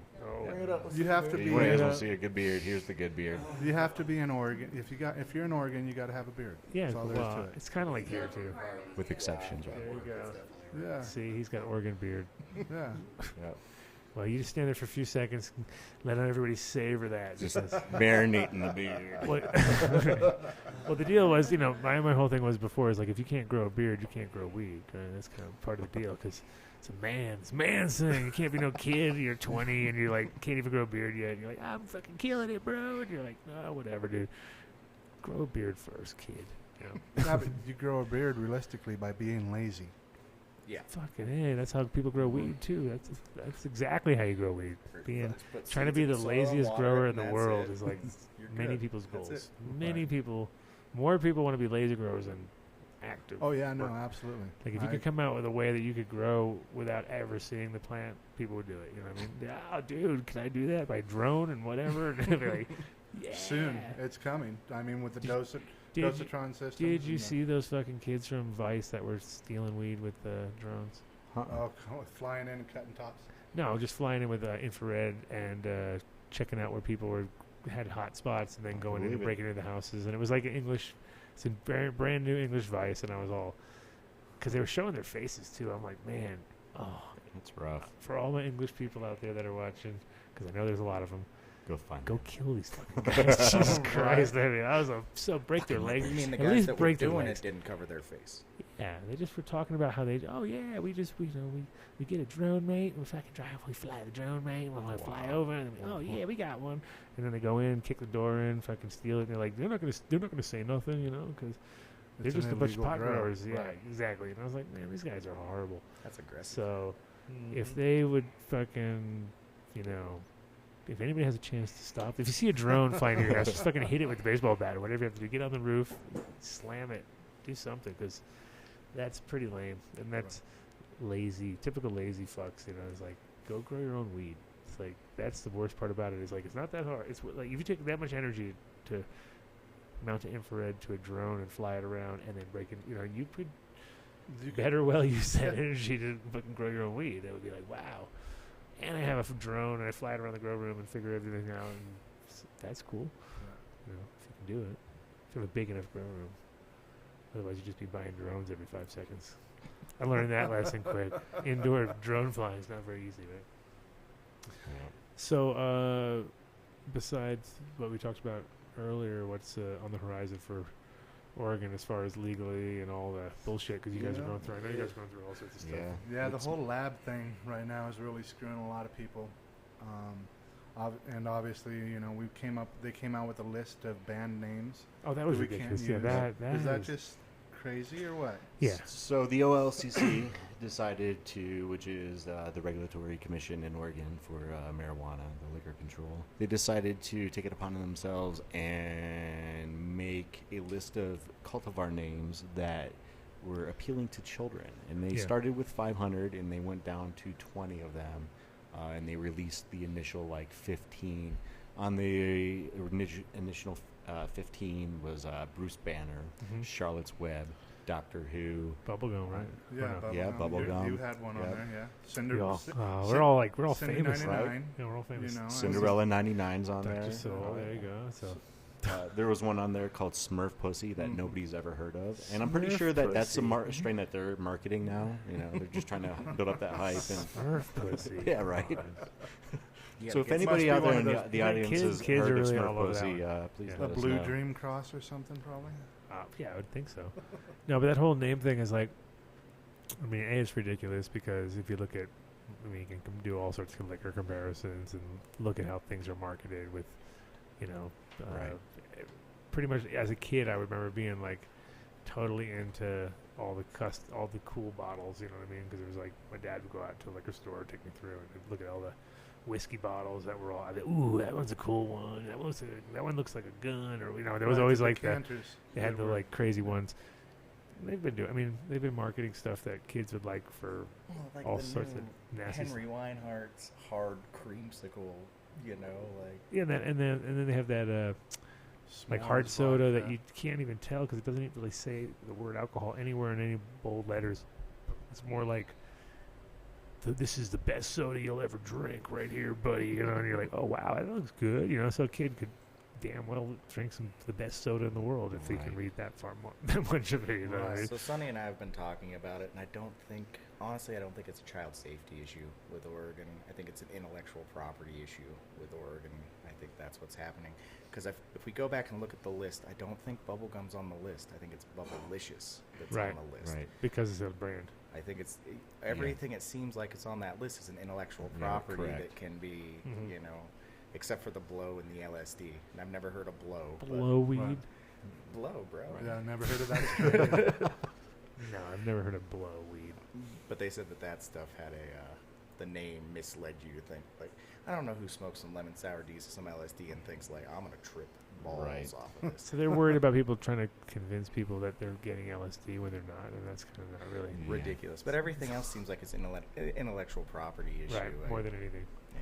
And it just makes you wonder, you know, is it just them acting on their own authority, or is it something that's coming from an upper level that's saying, hey, that you guys need to stop this? Is this something are we going to see it in Colorado and Washington? Right. Have you seen anything here like this? No, you guys came up with this great idea. It's all you. No, just us. No. I'm blaming it on you guys. But definitely didn't happen here yet. When it comes to like cease and desist, yes, there's been those, but that's just because people are, you know, using name brand stuff, which I think everybody needs to understand. Like, you know, that's just normal. That's normal business. Like, you can't come up with a Hawaiian Punch, something else that you decide of tomorrow, because they were like, Hawaiian Punch company will be like, well, we actually have a company called Hawaiian Punch, so what the fuck are you doing? You know what I mean? And if it's even remotely related, like Hitman getting busted with their $500,000 fucking fine on using Dabbuccino with a Starbucks logo, which pretty much was your biggest company out there. Right, for coffee, yeah, for sure. Yeah, and not even that, just how many lawyers they have that are all coffeed out. And you can't fight that. Yeah, they could drink 5 million coffees and hire 5 million lawyers. Right. You can't do that. You know? Well, I was saying, like, I just assume they'll be up for 5 days. Some breeder had a strain blow up that was called, like, Donald Duck. Right. Like, how long's that going to last? You know what I'm saying? Like, you get nailed. And people should kind of figure that out. You know what I mean? Like, it's like, can't take gigantic brand names, you know, call your wheat Iron Man or whatever. And, like, it's like, it's not going to last. You know what I mean? And that's why, you know, luckily Bruce Banner is kind of like, It shouldn't be done. It should not be on the list. It really shouldn't be. Because it's like, you'd have to really be like thinking about it more than ever. But it's in the comics. Yeah, it is. Right. But nobody reads And comics. Doctor Who shouldn't be on there. It's DR. Their trademark is spelt out Doctor. It's Doctor. Who. Correct. Doctor Who. Yeah. Ours is dr.who. Yeah. So, it's... Dude, you're trying to get kids hooked on I know. drugs. You know, but I know, that's it's what the it's all gateway. about. It's the We know that. gateway. The bottom line is it creates a lot of confusion for the consumers in the market who want to go find Doctor Who in a shop. And then what's going to happen in each one of these shops who have the Doctor Who, for example, or Bruce Banner? What are they going to call those? Is it going to be BB3? Is it going to be DW? Is it going to be, and is this shop going to call it DW12? So it creates a lot of consumer confusion, and then it's damaging to the brand and to the breeder who's kind of creating that, and put a lot of effort into that over Tell time. me if I'm wrong, but I think from what I understand is that our jars in the shop can say Doctor Who. But Can as they? I label it as it goes out, I have to put a moniker on there. So whereas it can say Doctor Who on the shelf in the shop, I got to go out the door as DW. Well, right, Okay. because we have it set up in Oregon for trademarks for marijuana products. Yeah. So, just throwing it out there, if there was to be a trademark on Doctor Who for marijuana use, Yeah. prior to the releasement of their little list, Yeah. where does that come into play? Because it was a state-issued trademark, right? Yeah, and I mean, the idea of the big corps coming down and actually paying attention to the weed thing is just happening now. Yeah. They're literally just figuring it out. They're like, oh, wait a minute, they're using our name for... I mean, there's been Obama weed, there's been all sorts of stupid Right, stuff. there's a lot of them, for which sure. you're like, okay, that's kind of ridiculous, but, people got away with it, for sure, up until this point at least. Right. So do you think... who do you know who's, like, fighting against them for that? Is it like you guys have a big lobbyist group or something happening? Nobody's really taking it upon themselves so far to really. Nothing. There's a couple of lawyers that are talking about trying to sue them and whatnot. It's something that I was thinking about. I'm like, how do we deal with this? I've done a few interviews on it.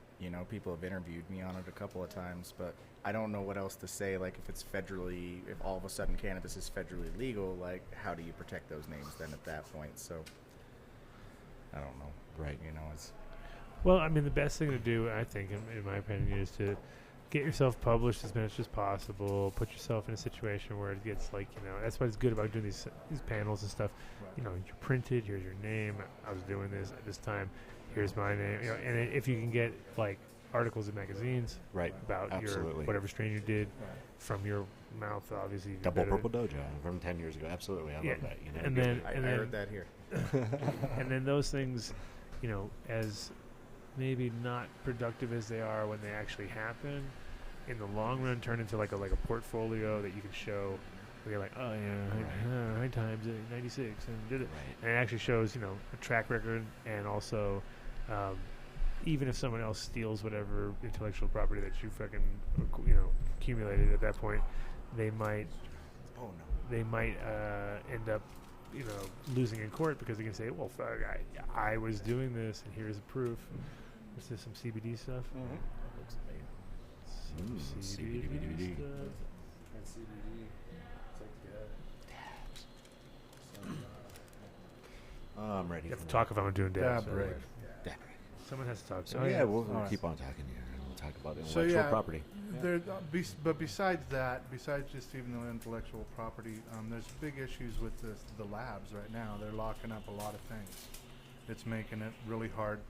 I thought it would take them a lot longer to dismantle the medical system, but it's going pretty quickly. Mm-hmm. I know. I saw you guys just got annihilated quickly. Totally annihilated. Yeah. And this is a good segue into the people out there who still are looking at their ballots, trying to decide whether 64 in California is good or these other states. What do you think? What do you guys think? Me and 64, I already did a video at Chalice with the anti-groups talking about it. Stamp on it? Did you jump I jumped all over it. Okay. I was lied to. And I felt where we're at today in Oregon is completely different than where we were before we started. Measure 91. And we even did lobbying on the Measure 91 for seeds. Yeah, we did the seed work there. So you know, that didn't even hold out to what they said how things were going to be. So Yeah, no, I totally agree. I mean, I said last week, or I think I think it was Saturday, last week. Yeah, last Saturday. There you go. That I wouldn't take the first deal on anything. And it's not. I mean, maybe it's the second deal, but whatever. It's still like the first, like real, like even considerable deal. And they will be as bad as Washington, if not worse, almost overnight. You guys just got to remember that there's once so many you guys people pass involved this too. stuff, It's not like you can't go back and the legislation just opens it up and then they just gut it out. You just open the door for them to do that. Especially with it being an initiative. That means they can change it whenever they want. Anthony Johnson about it, but when it was coming up, he's like, this will not affect the medical program whatsoever. It's a completely different system. This will not affect the medical program. First thing it does is affect the medical program. They told me I could have my own microbuttery. I could sell my seeds, my clones, and my flowers all in the same shop. It's exactly what Archive's doing right now, you know? And it's... The thing is once we patched Measure 91, it actually made it a felony to sell seeds to rec growers. And it's like, well, hey, guys, we got to go and fix this stuff, you know? I don't know. Just a lot of... You get all these people in it who aren't very intelligent in the industry up in front trying to make all these laws and regulations around their money and, the thing is... their investment and private interests. 2 years is not very fucking long, you know what I mean? In those 2 years, we could write up a really good thing that makes a lot of fucking sense, and everybody could actually look at it and kind of get their hands on it. Well, they rush a law through. They rush these changes through as quickly as possible. Yeah. Don't think about the ramifications of them, and then try to go back and fix them later instead of trying to do it right the first time. Yeah, and the thing is, California's been running like gray area fucking for so long that they don't really. It's not like they're like awakening to some brand new fucking industry. They're actually kind of like hamstringing the industry that's already there. They just got to figure out how to do it without shutting it all down and making everybody pissed off and causing. Because the thing is, also what everyone has to take into effect is that black market's going to happen. It's going to fucking be there forever. It's never going to stop. Never stopped anywhere in the world. If you go to anywhere that's got something, then there's a black market version of it somewhere that's cheaper or maybe better, maybe worse, whatever. But with weed, because we're coming from that market, that's our world. You know, it's already been there, right? Nobody's ever like when they sell their first legal pound of weed, they're all happy, and then when they sell their like 100th, they're like sad. You know what I mean? Because they start to realize like the amount of work they just put into that could have fucking tripled their net at that certain point, just because they wouldn't have to pay all these unbelievable fees. And also, like, it's like if someone knows you're growing, then your rent goes up automatically. You know what I mean? Just because they're like, oh, well, he's growing, he's rich. You can afford it. You're like, no, I'm actually. I always say it's wheelbarrows full of gold bars. Just pretty much people are sure we just have those. Oh yeah, we might. The thing is, a lot of times it depends on what kind of a grower you are too. Like, there's some growers I know that just fucking kill it out of the gate because they don't smoke weed, they don't give a fuck, they feed it whatever, and that's like, yes, you will do good, you will do well. That's right? Maybe not now, but if it's somebody who like smokes weed, likes weed, does the best right thing, grows, they fucking never come out of that fucking zone because they're classically like smoking their own weed too much, giving it to friends, taking care, hooking people up, not getting paid. There's 100 little dings along the way, and by the time you fucking, that's who we are. You would never want to look back on it. You wouldn't want to look. Oh my god, I lost so much money on that particular gig. But those kind of guys are actually in the long run the ones who don't mind losing money, so they'll learn. You know what I mean? They'll go ahead. Whereas the other guy will be like, dude, this is all I do. 3-part, been doing it for 14 years. Walk in, hit a few buttons, and walk out, and come back, and you know what I mean. It's like those. Yeah, okay, you can actually make great money because you're not spending any time in your room. But if you're spending like 24 hours in your room a week, when do we stop losing money? When does that happen? Stop losing money in this industry? Jeez. I don't know. Good luck. I think if you're scared about losing money, don't get into this industry. That's like a key. Right. If you're but I think also one of the funny things is I meet people all the time that are like parallel people to me at different points of the earth or whatever, and you'll be like, oh look, they got to grow, they like to do fun things with people and invest money and stuff that doesn't make them any money at all, and they don't mind it because at the end of the day it creates some sort of like atmosphere or people or community or whatever. But at a certain point, after 2, 3, 4, 5 years of doing that, they'll all be like, wow, this is killing me, you know what I mean? But it's kind of like an addictive weird thing where it's just like, you know, kind of want to take care of people, like weird Jewish mom thing or something of the stoner world where you want everyone to be high and you want everyone to be like, you know, comfortable, but you know you're losing money, you know what I mean? And I think you guys have situations like that with smoking clubs and stuff, or do you have any smoking clubs at all? We don't. Well, We we don't? have the I mean, officially, let's say. We There's have the a one in Northwest Portland. Cannabis Club that got grandfathered in due to the cigar law, I guess is what it would be. Cigar It's like a lounge, cigar yeah. bar. Yeah. They took over the lease on a cigar bar, and because of that, they are able to smoke there still. I mean, that's kind of what I tell people also. It's like there's plenty of those spots all over the fucking place, and if they're allowed to do that, then why the fuck not? Especially in a legal state, you know. Right. But People are looking into that more now, even out here, though, right? Like places where you can go and smoke, like a bar. yeah, it's gonna happen. There's a Proposition 300 which is going down now, and it's like I'm pretty sure it's gonna pass just because they're very aggressive. Nobody's aggressive on the other side, and it's only positive. You know, it's like any restaurant, any bar, this place, like we have the outside smoking area, so we can just be like, sure, anybody can smoke weed out here. This is our, you know, here's our license from them to do that, and it costs $20 a year or whatever. So yeah, of course it's gonna be awesome. And if there was like the minute that there's like 100 restaurants that are smart, you know what I mean? Right now there's like a couple, I know, and we when we go there, we're like, this place is great. Right, you know, we visit there every time. Exactly. And so there's never a question of the fact, are we going to go or not? It's like, yeah, hell yeah, we're going, because it's the only place that lets us do what we do, what we Now, want is to do. the idea where you can bring your own and smoke it there? Yeah. Or Yeah.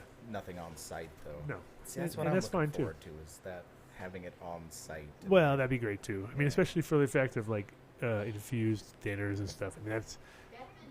Oh, Batman's on the house. Wow. Awesome. Batman has arrived. And Robin, I'm sure, somewhere is in the house too. Of course. Yeah, of course. The duo. So, what were we talking about? Yeah. We're kind of talking Stoner about laws. shit. Cannabis, I thought. Yeah. I don't know. For sure. Everybody go vote, you know, and make sure. Oh yeah, we're you talking about voting. There you go. There We're you go. talking See, about you the brought us laws, back to California. fucking- look around you, look at what's happened around you in other states, and you know, just pay attention. Make sure you do vote, because your voice does matter. You know, I don't know about in the big one, but at least in your local measures, you know. And make sure you're 100% sure what you know what you're getting. When you vote for that. Because Well, yeah, I we mean- thought we knew what we were getting, and it's not that. I would say just tell them to fucking vote no. That's it. I'm straight up saying don't do it. I don't care if people hate me for it, but I'm saying don't do it just because of the wait. fact that I Watch. understand. I mean, like, what state wouldn't wish it was back to where it was just for another year, just to be able, or 2 years, Give me a couple of years. to be able to make new decisions, you know? Right. I know. I'm on the show still. Oh yeah. Oh! Batman Got in the Batman house. interrupting. He wants the laser on. He's Yeah. pissed. He's like, "Where's my laser?" Those are his laser. Those are all his Makes lasers. great for, you know, nightlight. Lights off, lasers on. What? Oh, there is Robin. Wow. There's Robin. Oh, Awesome. Now we got the lasers. Wow. wow. There you guys They're go. less exciting on the screen, of course. Yeah. All right. Halloween show. So, Happy Halloween, everybody. this is an extended super show. We're actually at the 3-hour mark, so we're probably gonna have to cut it down pretty soon. Cool. Got kids in the house, so you know how that goes. Yeah, yeah. Gonna come down with SWAT team in about 5 minutes. Right. We saw a kid on a weed show. We know what you do. Luckily, we weren't just puffing down really hard on any massive joints. Right. So you guys, again, like, shout outs to everybody, everything you're doing. Let's do those first, and then I'll do my closeouts. Shout out to Cannabis Grow Expo for bringing us down here again, giving us a chance to educate some more people. Yep. Can of Grow. Shout out to Growstone. Yeah, They're Growstone. fantastic. Growstone. Can of Grow Expo, absolutely. Yeah. Sproutly, Eugene, Oregon. Yep. Go Oregon there, Microbes, get some good Growers stuff. Guild. Growers Guild, Eugene, Oregon. Lucy's Line. Frank's Gift. Elton Prince and Chris West. Yeah. Get some of that. Yep. Hey, and I don't know. Everybody else? Oh, wait before we go. What's up? We got here. You got any questions from the I chat want to room, hear anything? why. I want to Yeah. hear why you guys were late. Why were we late? Why were Yeah. we late? Because we were eating. No, why you were So- late to come to Oh, Colorado? I want to hear that yeah. story. You I really get want to it. hear the story? Yes, of course. I want to hear the story because you guys are here right anybody now. that knows me knows that I travel with a full amount of meds. Normally, enough to make sure that I last, and enough to leave my friends wherever I'm at from when I leave. Apparently, in PDX now, I don't know if it's just bad choice of who I went through or whatever, but TSA pulled me to the side, saw my approximately 1.25 ounces of marijuana In jars. in jars. As you and always travel. as 'cause I I mean, always we travel know with. you. I travel with. This was me traveling light, realistically. Traveling You light. know, so, Still got flagged. So then the TSA pulls me off to the side and says, "Well, we're going to have the Portland police officer come over and talk with you." Uh-huh. So the Portland police officer come over and talk. Meanwhile, we're late because of traffic to catch our plane. So Sonny went ahead to try to hold the door and get seated on the plane. Loving life. He's all, yeah, I can't wait for this flight. So the police officer at that point in time informs me. I pull out my medical card because, I'm a medical patient there in Oregon. And he informs me that medical means nothing there anymore due to the fact that there's recreational. So they stopped me from flying with my meds. And then, What? But they, on the bright side, they gave me the option of either receiving a ticket, a citation, or taking the meds back to my car. Of course. I chose to take the meds back to my car. Unfortunately, that meant that I didn't make my flight, which And then meant he had to get up and get he out. had to get up and get out. Yes. Wow. But on the good side, there was a couple of drunk people back there fighting, so they were holding the airplane anyways. But yeah. So So due the to drunk people did. It could have helped. You could have made it. It would have been great if they just said like, "Fuck it, let them go." it would have been great. But yeah, no, they told me I had to take it back to my vehicle, and being as late as we were to get to the airport for our flight anyways, there was just no way for me to do that. So we had to reschedule. So we got a flight, the same flight more or less, in 24 hours from that flight.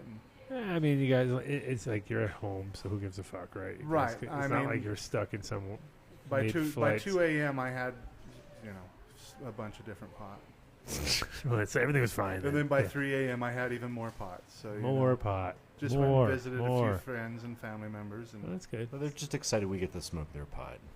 They're all like, yeah, "Wait a minute." normally I bring a bunch of pots. Right. So You're I'm like- always so you always carry it through the carry normal- on. Yeah. Yeah, that's what they had wanted us to do.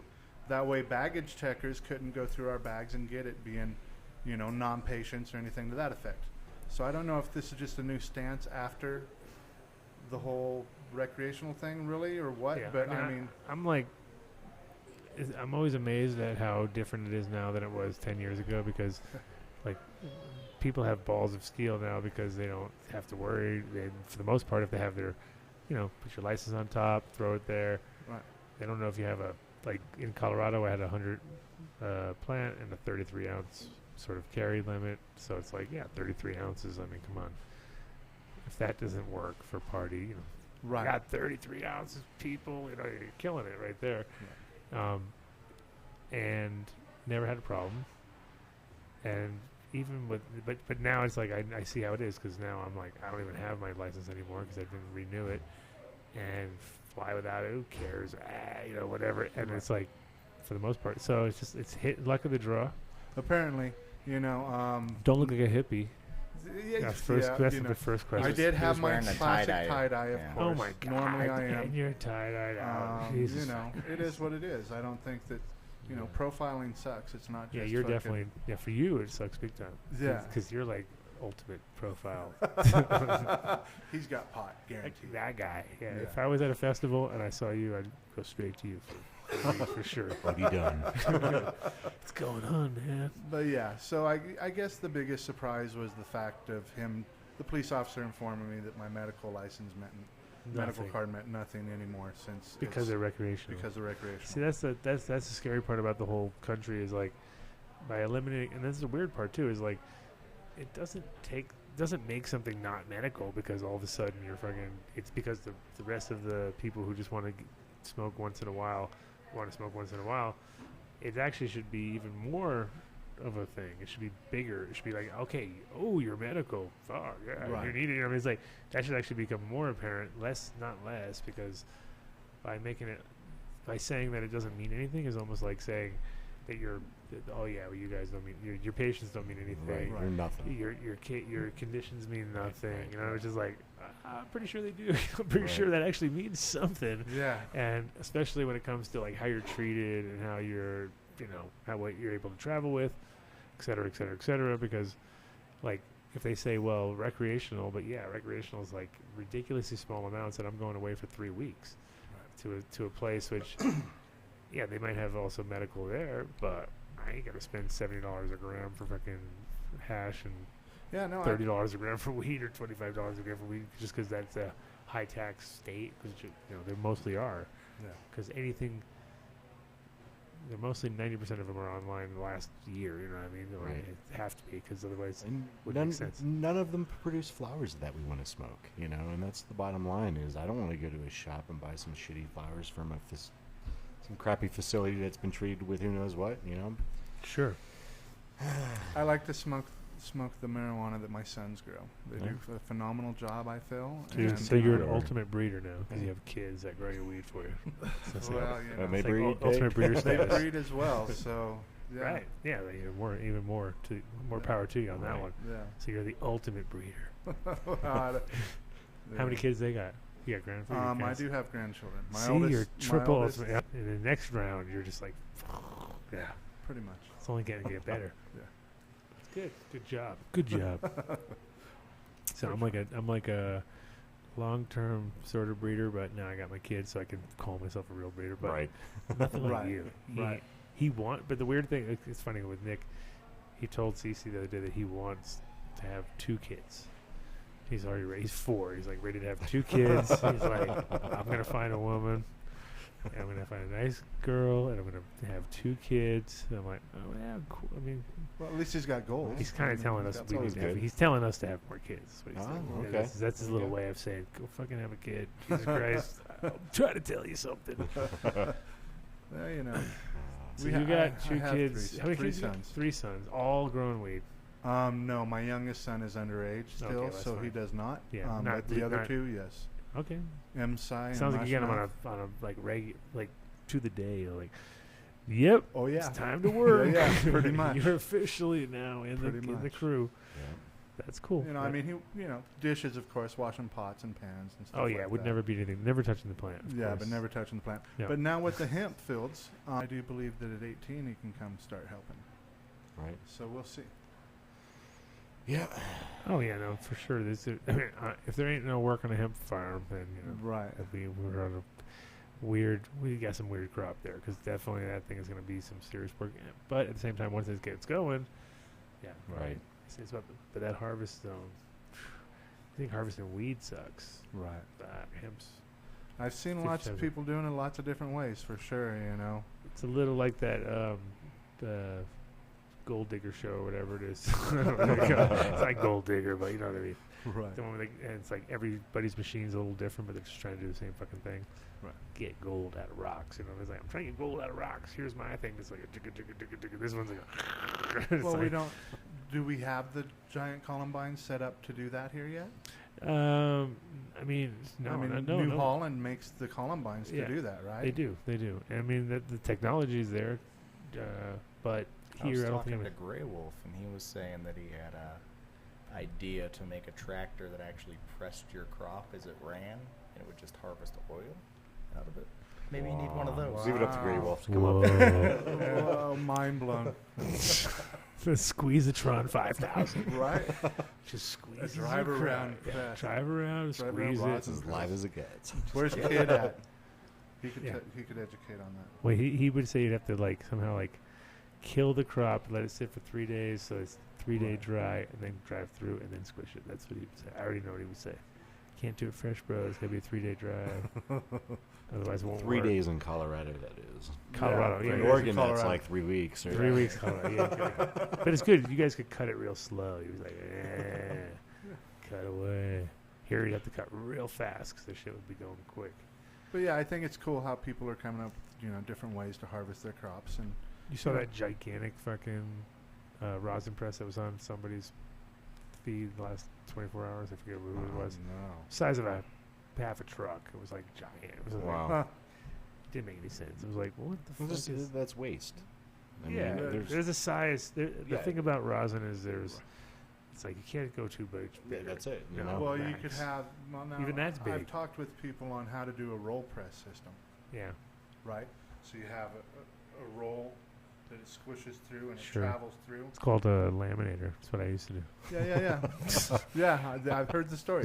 But that's actually when it's already hashed, though. It's not even. Right.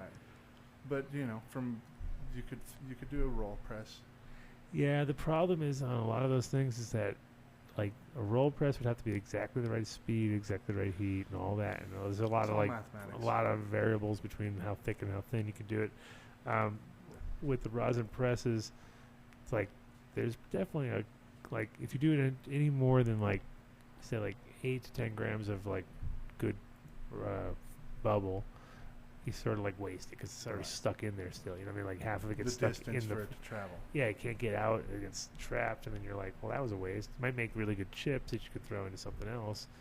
Good butter. Extra better butter, extra better chips for fucking coconut oil or whatever. Right. But the actual production value and stuff, it's almost like there's a cap, like about 8 grams, you know what I mean, where it just fits in the thing, squishes out. You get like 80% if it's the right, 80, 90% if it's the right bubble to begin with. And that's probably about the best you can do. And anything, there's no more, higher than 80% hardly. It's not like you can get a 20-pound, 40-pound column. No, it doesn't work. You know what I mean? It's like especially because a lot of those plates are like hot, and then the stuff is squishing out and then getting heated up. It's like Correct. That's exactly what you don't want. You want it to squish out and get cold almost. It's like a cold plate on the bottom with a little fucking heating thing in the middle. I did see somebody put one sideways, so now it drains right down instead of There you just go. at the sides. I thought that's a good move. There you go. Right. Someone made a big move. I thought that sideways. Yeah, Sideways. Science. They turned Science. It. But it just easier path to go with gravity. Sure. Gravity is a fucking bitch. Just It try to is. fight that one. You're like, Right. so I'm going to go against gravity. You're like, that's a good plan, right? Right. Yeah, it's not a good plan at all. All right. So, all right, we got your shout-outs. I'm gonna my shout out. Hey, Matthew Wright. Thanks for asking for the he's DPD been all story. over. He's been all over. Yeah. And He's I wish I waiting for- could have gotten a little bit more intel and the stuff. He and, knows his there was story. somebody, Swamp Thing in chat who was asking about the Black Russian. And yeah, Say it. Do it. I don't care. Black Do it. Russian. Black Russian's Naboo's work. That's the original Blackberry clone crossed to Cherry AK-47. And the stock actually that we started with, I believe, was an F2, according to Naboo.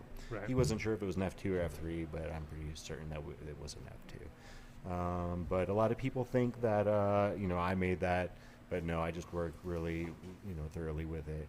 And when I started breeding and back crossing it a little bit more, I try to call that the Blackberry Rush rather than the Black Russian 2 cents in. Two wants to talk. What? Oh, he's we're almost trying, done. Oh man, he's trying to steal people. I thought you were trying to jump man. on. Yeah, we I can thought bring you up had one of my something other to say. guys that All can right. talk to you. Yeah, bring in. Well, we're getting about ready to cut off now. Yeah, we're cutting off. Anyways, Elton, go ahead. when Focus people are on something. naming and Take a doing seat. back crosses, I think that you should change the name because once you do an outcross to something and start crossing something back to it, it's never going to be 100% the same genetics. And in respect to the actual breeder, you should change that name and make sure you credit them. So I make sure that with my Black Russian BX series, I call it the Blackberry Rush rather than the Black Russian backcross that I had called it in the past.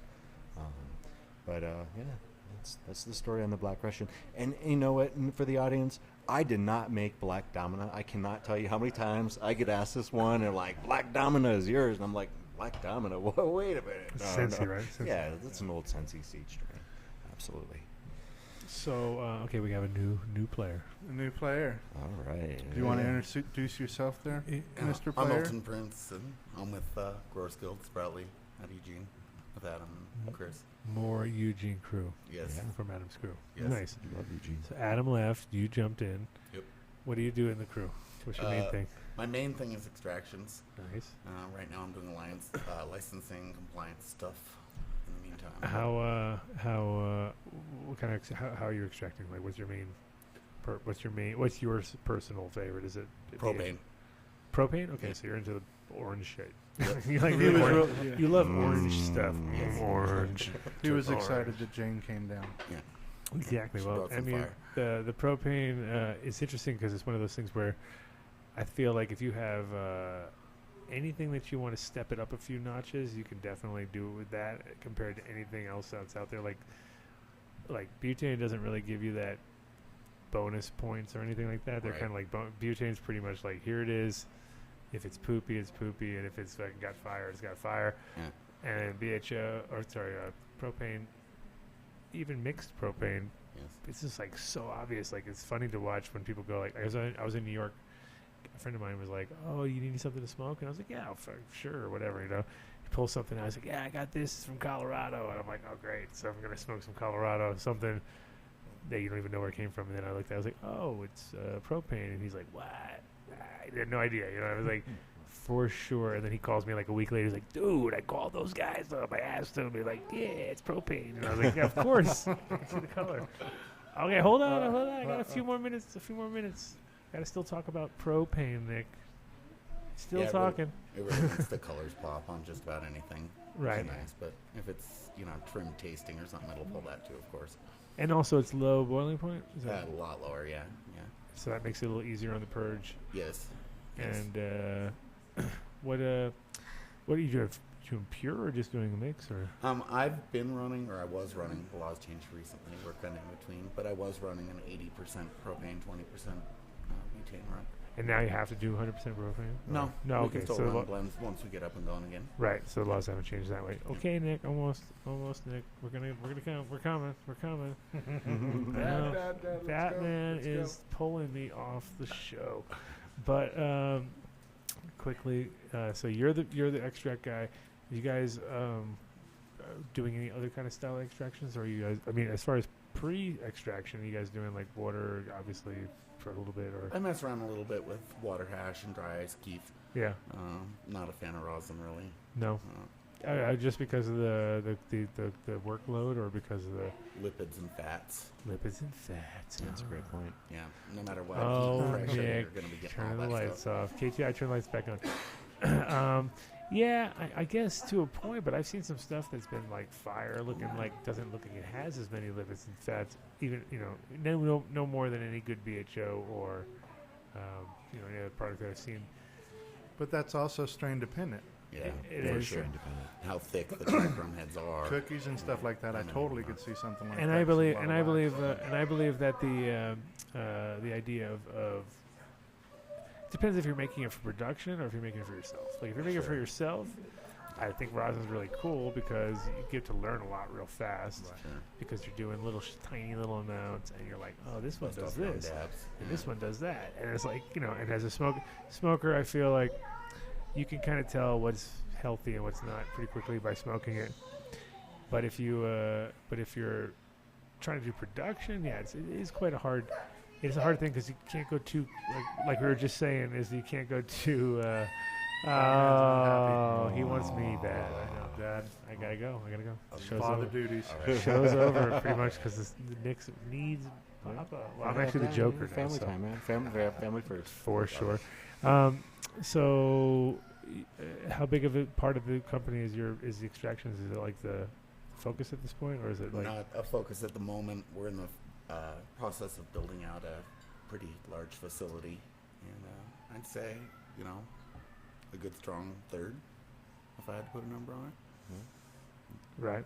And I think it's only gonna get bigger, of course. Oh, yeah. You guys do any CO2 at all? Or no? Yeah. Yeah. And are you the guy who's doing that, or is it something? Yeah. And what are you using for machines? We're gonna be getting in Eden Labs, I think. Okay. Yeah. And And I've had an Apex in the past. Right.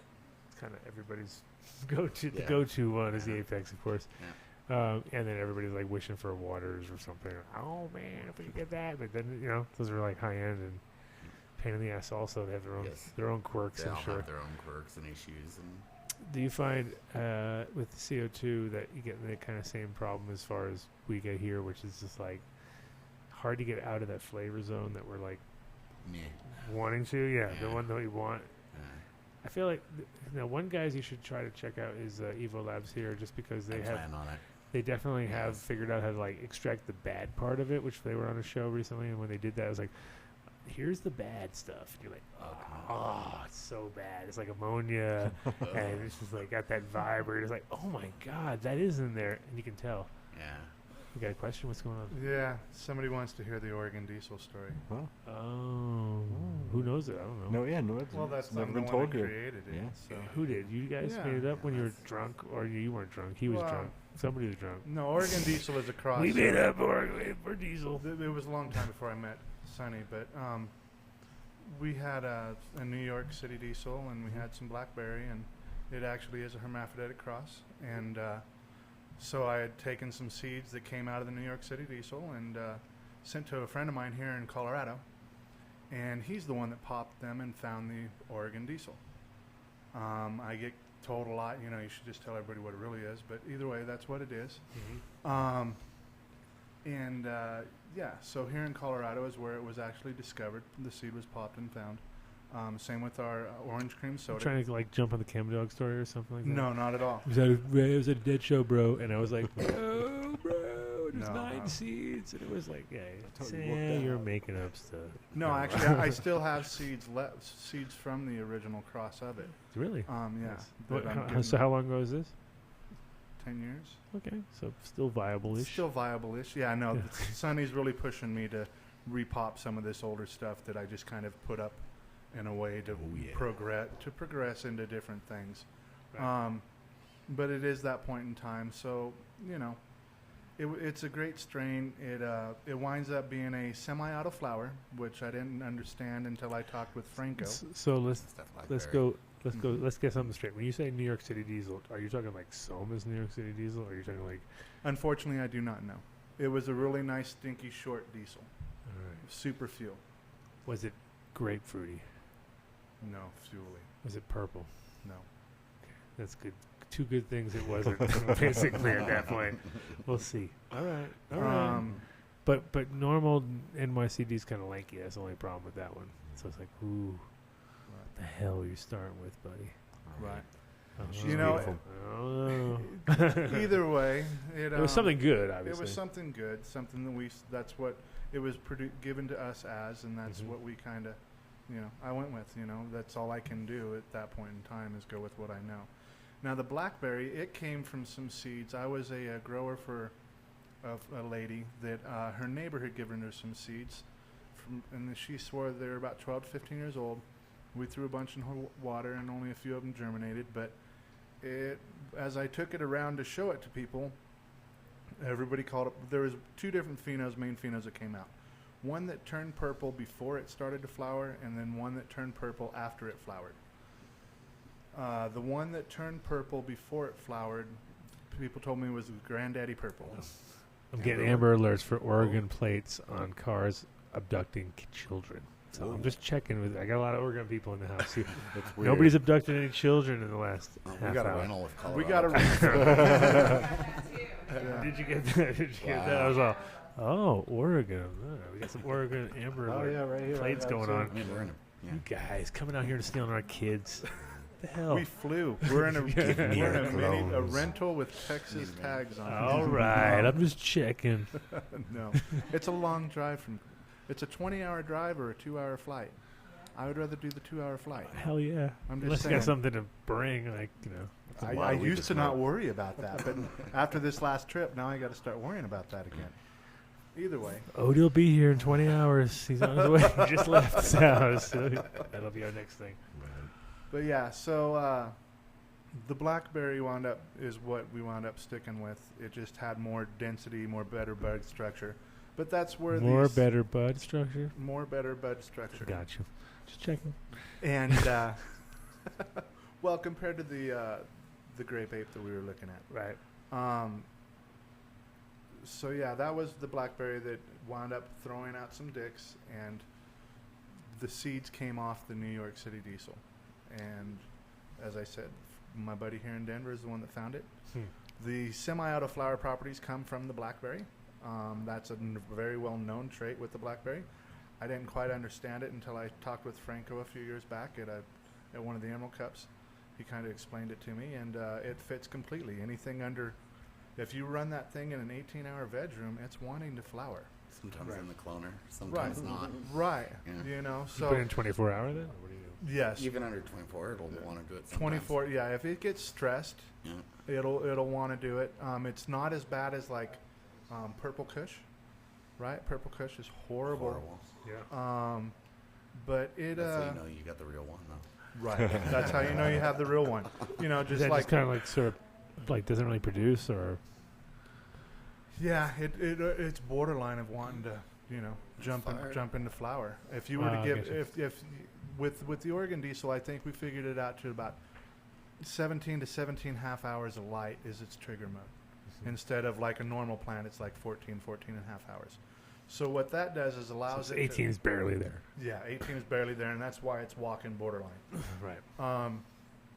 So with that, if you take it, we take it and put it outside on June 15th. Oh, my birthday. By Thank you. July Good 4th. job. Good job. Right? We're always thinking of you. Always thinking of Thank you. you. You're welcome. Like, it's Anna's birthday. We should put those plants out.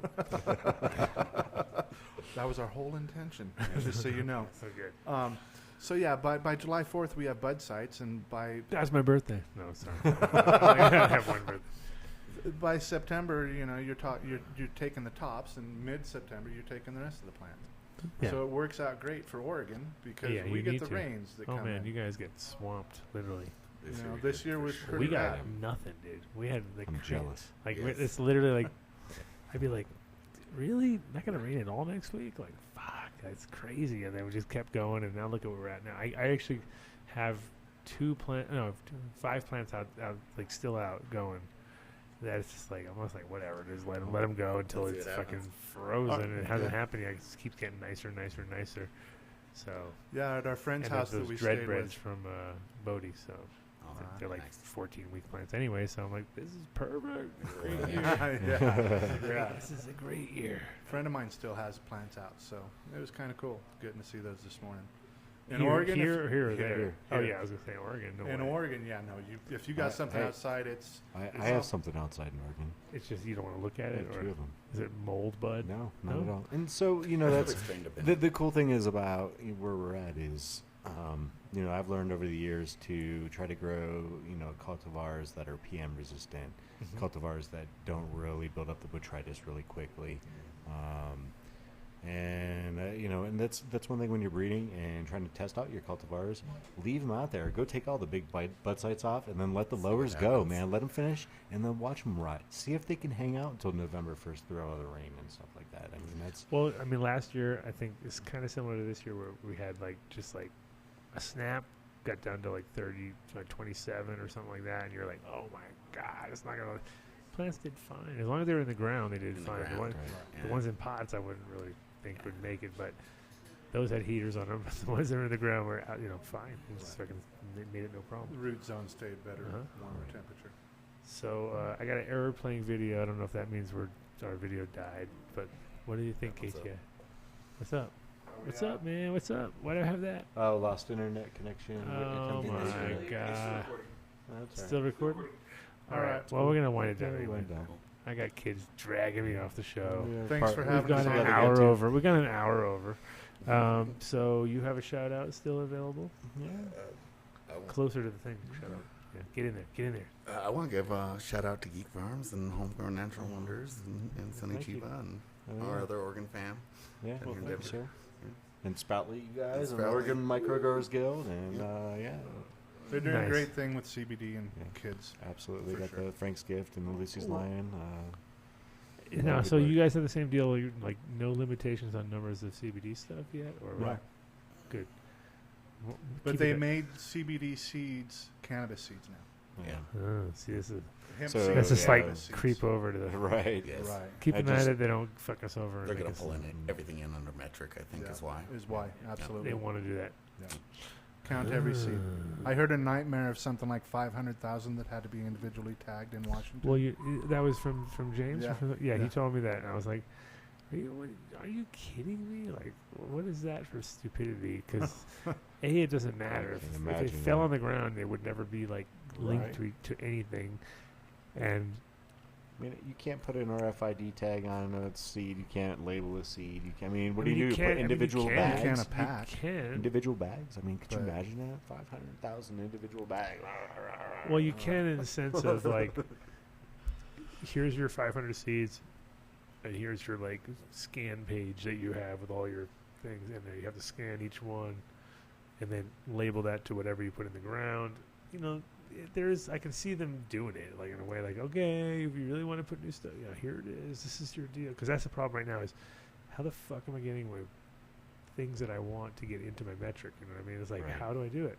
Right. And that's like turned into the whole new, like sit in a group with about 5 guys who have dispensaries, and you're like, oh yeah, how do you do it? I'm like, well, the other day I had a guy in who has 16 licenses all over America, right? And we're sitting here, and I was like, well, of course you just like put whatever place marker seeds in that you want, and then when you really want, you bring your own seeds and grow those. And he's like, never thought of that. It's like that'll it's be like, $5,000. yeah, exactly. That's like $50,000 at that point. I mean, come on, I just saved you. I just made it. And he was like, I never thought of that. And I was like, yeah, of course you never did, because you're not In that in industry. this industry for so long. You're like waiting to worry about regulations after the fact, and it's like, no, you should be like thinking ahead of the game. And Right. anybody who has half a brain does that. So, okay, so your shout outs are done. Your shout outs are done. Yeah, we're good. Your shout outs are done. My shout outs are in the building, and they're like CC Running around, and Little waiting Nick for you. running around, waiting for me to come through, shouting out to their first night of trick or treating, which is awesome. Nice. Shout out to everybody here for the what is it called? Can Grow? Can Grow Expo? Can Grow Expo? Yep. All right, I'm just checking. Can Grow Expo. Shout out to my mom down at the farm. Gonna come down there on Saturday. I'll come check out your thing, but then I have to go to mom's, Well, and then I probably understandable. will miss Sunday. I don't think I'll be able to get there Sunday. cool. So I'm sorry, bro. That's cool. You guys Come on by. should plan around me Right. more than yourselves once in a while. Right. Get shit done. That's what I think. But We'll keep that in mind next time. next time you come here, you'll be like, "What are you doing?" Because I want to need to fit into your schedule. Shout out to everybody. Oh, we have a bunch of new sponsors coming on board too. So That's awesome. Cool. it's gonna be like next week will be the first show of the new month, and we're gonna have about 3 new sponsors. I'll leave it all up in the air right now because Very cool. I'm not giving anybody any free nothing. Right. No free nothing. No free time. Because they haven't given me any money yet. So There you go. That's what you're counts. not really a sponsor That's until how I you get the pay the bill. cash in the hand. Cash money. But in general, all good companies. Good. All happy Very with each cool. other, I think. Good. There might be some slight overlap, but we'll see how that goes.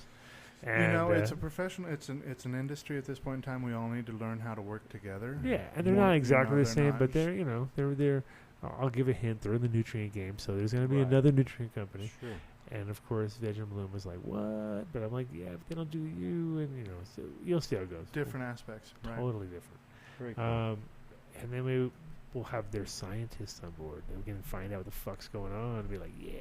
Right. Cool. Because the thing is, when you bring brainiacs on board, they just turn into like fighting machines. They want to fight, fight. You're like, this is awesome. This is like nerd versus geek on an ultimate level. Right. And I can even get something out of it. It's not just like, oh, this is stuff I don't get. It's like, I get it, but man, you guys are taking it next level. Right. And that's real fun.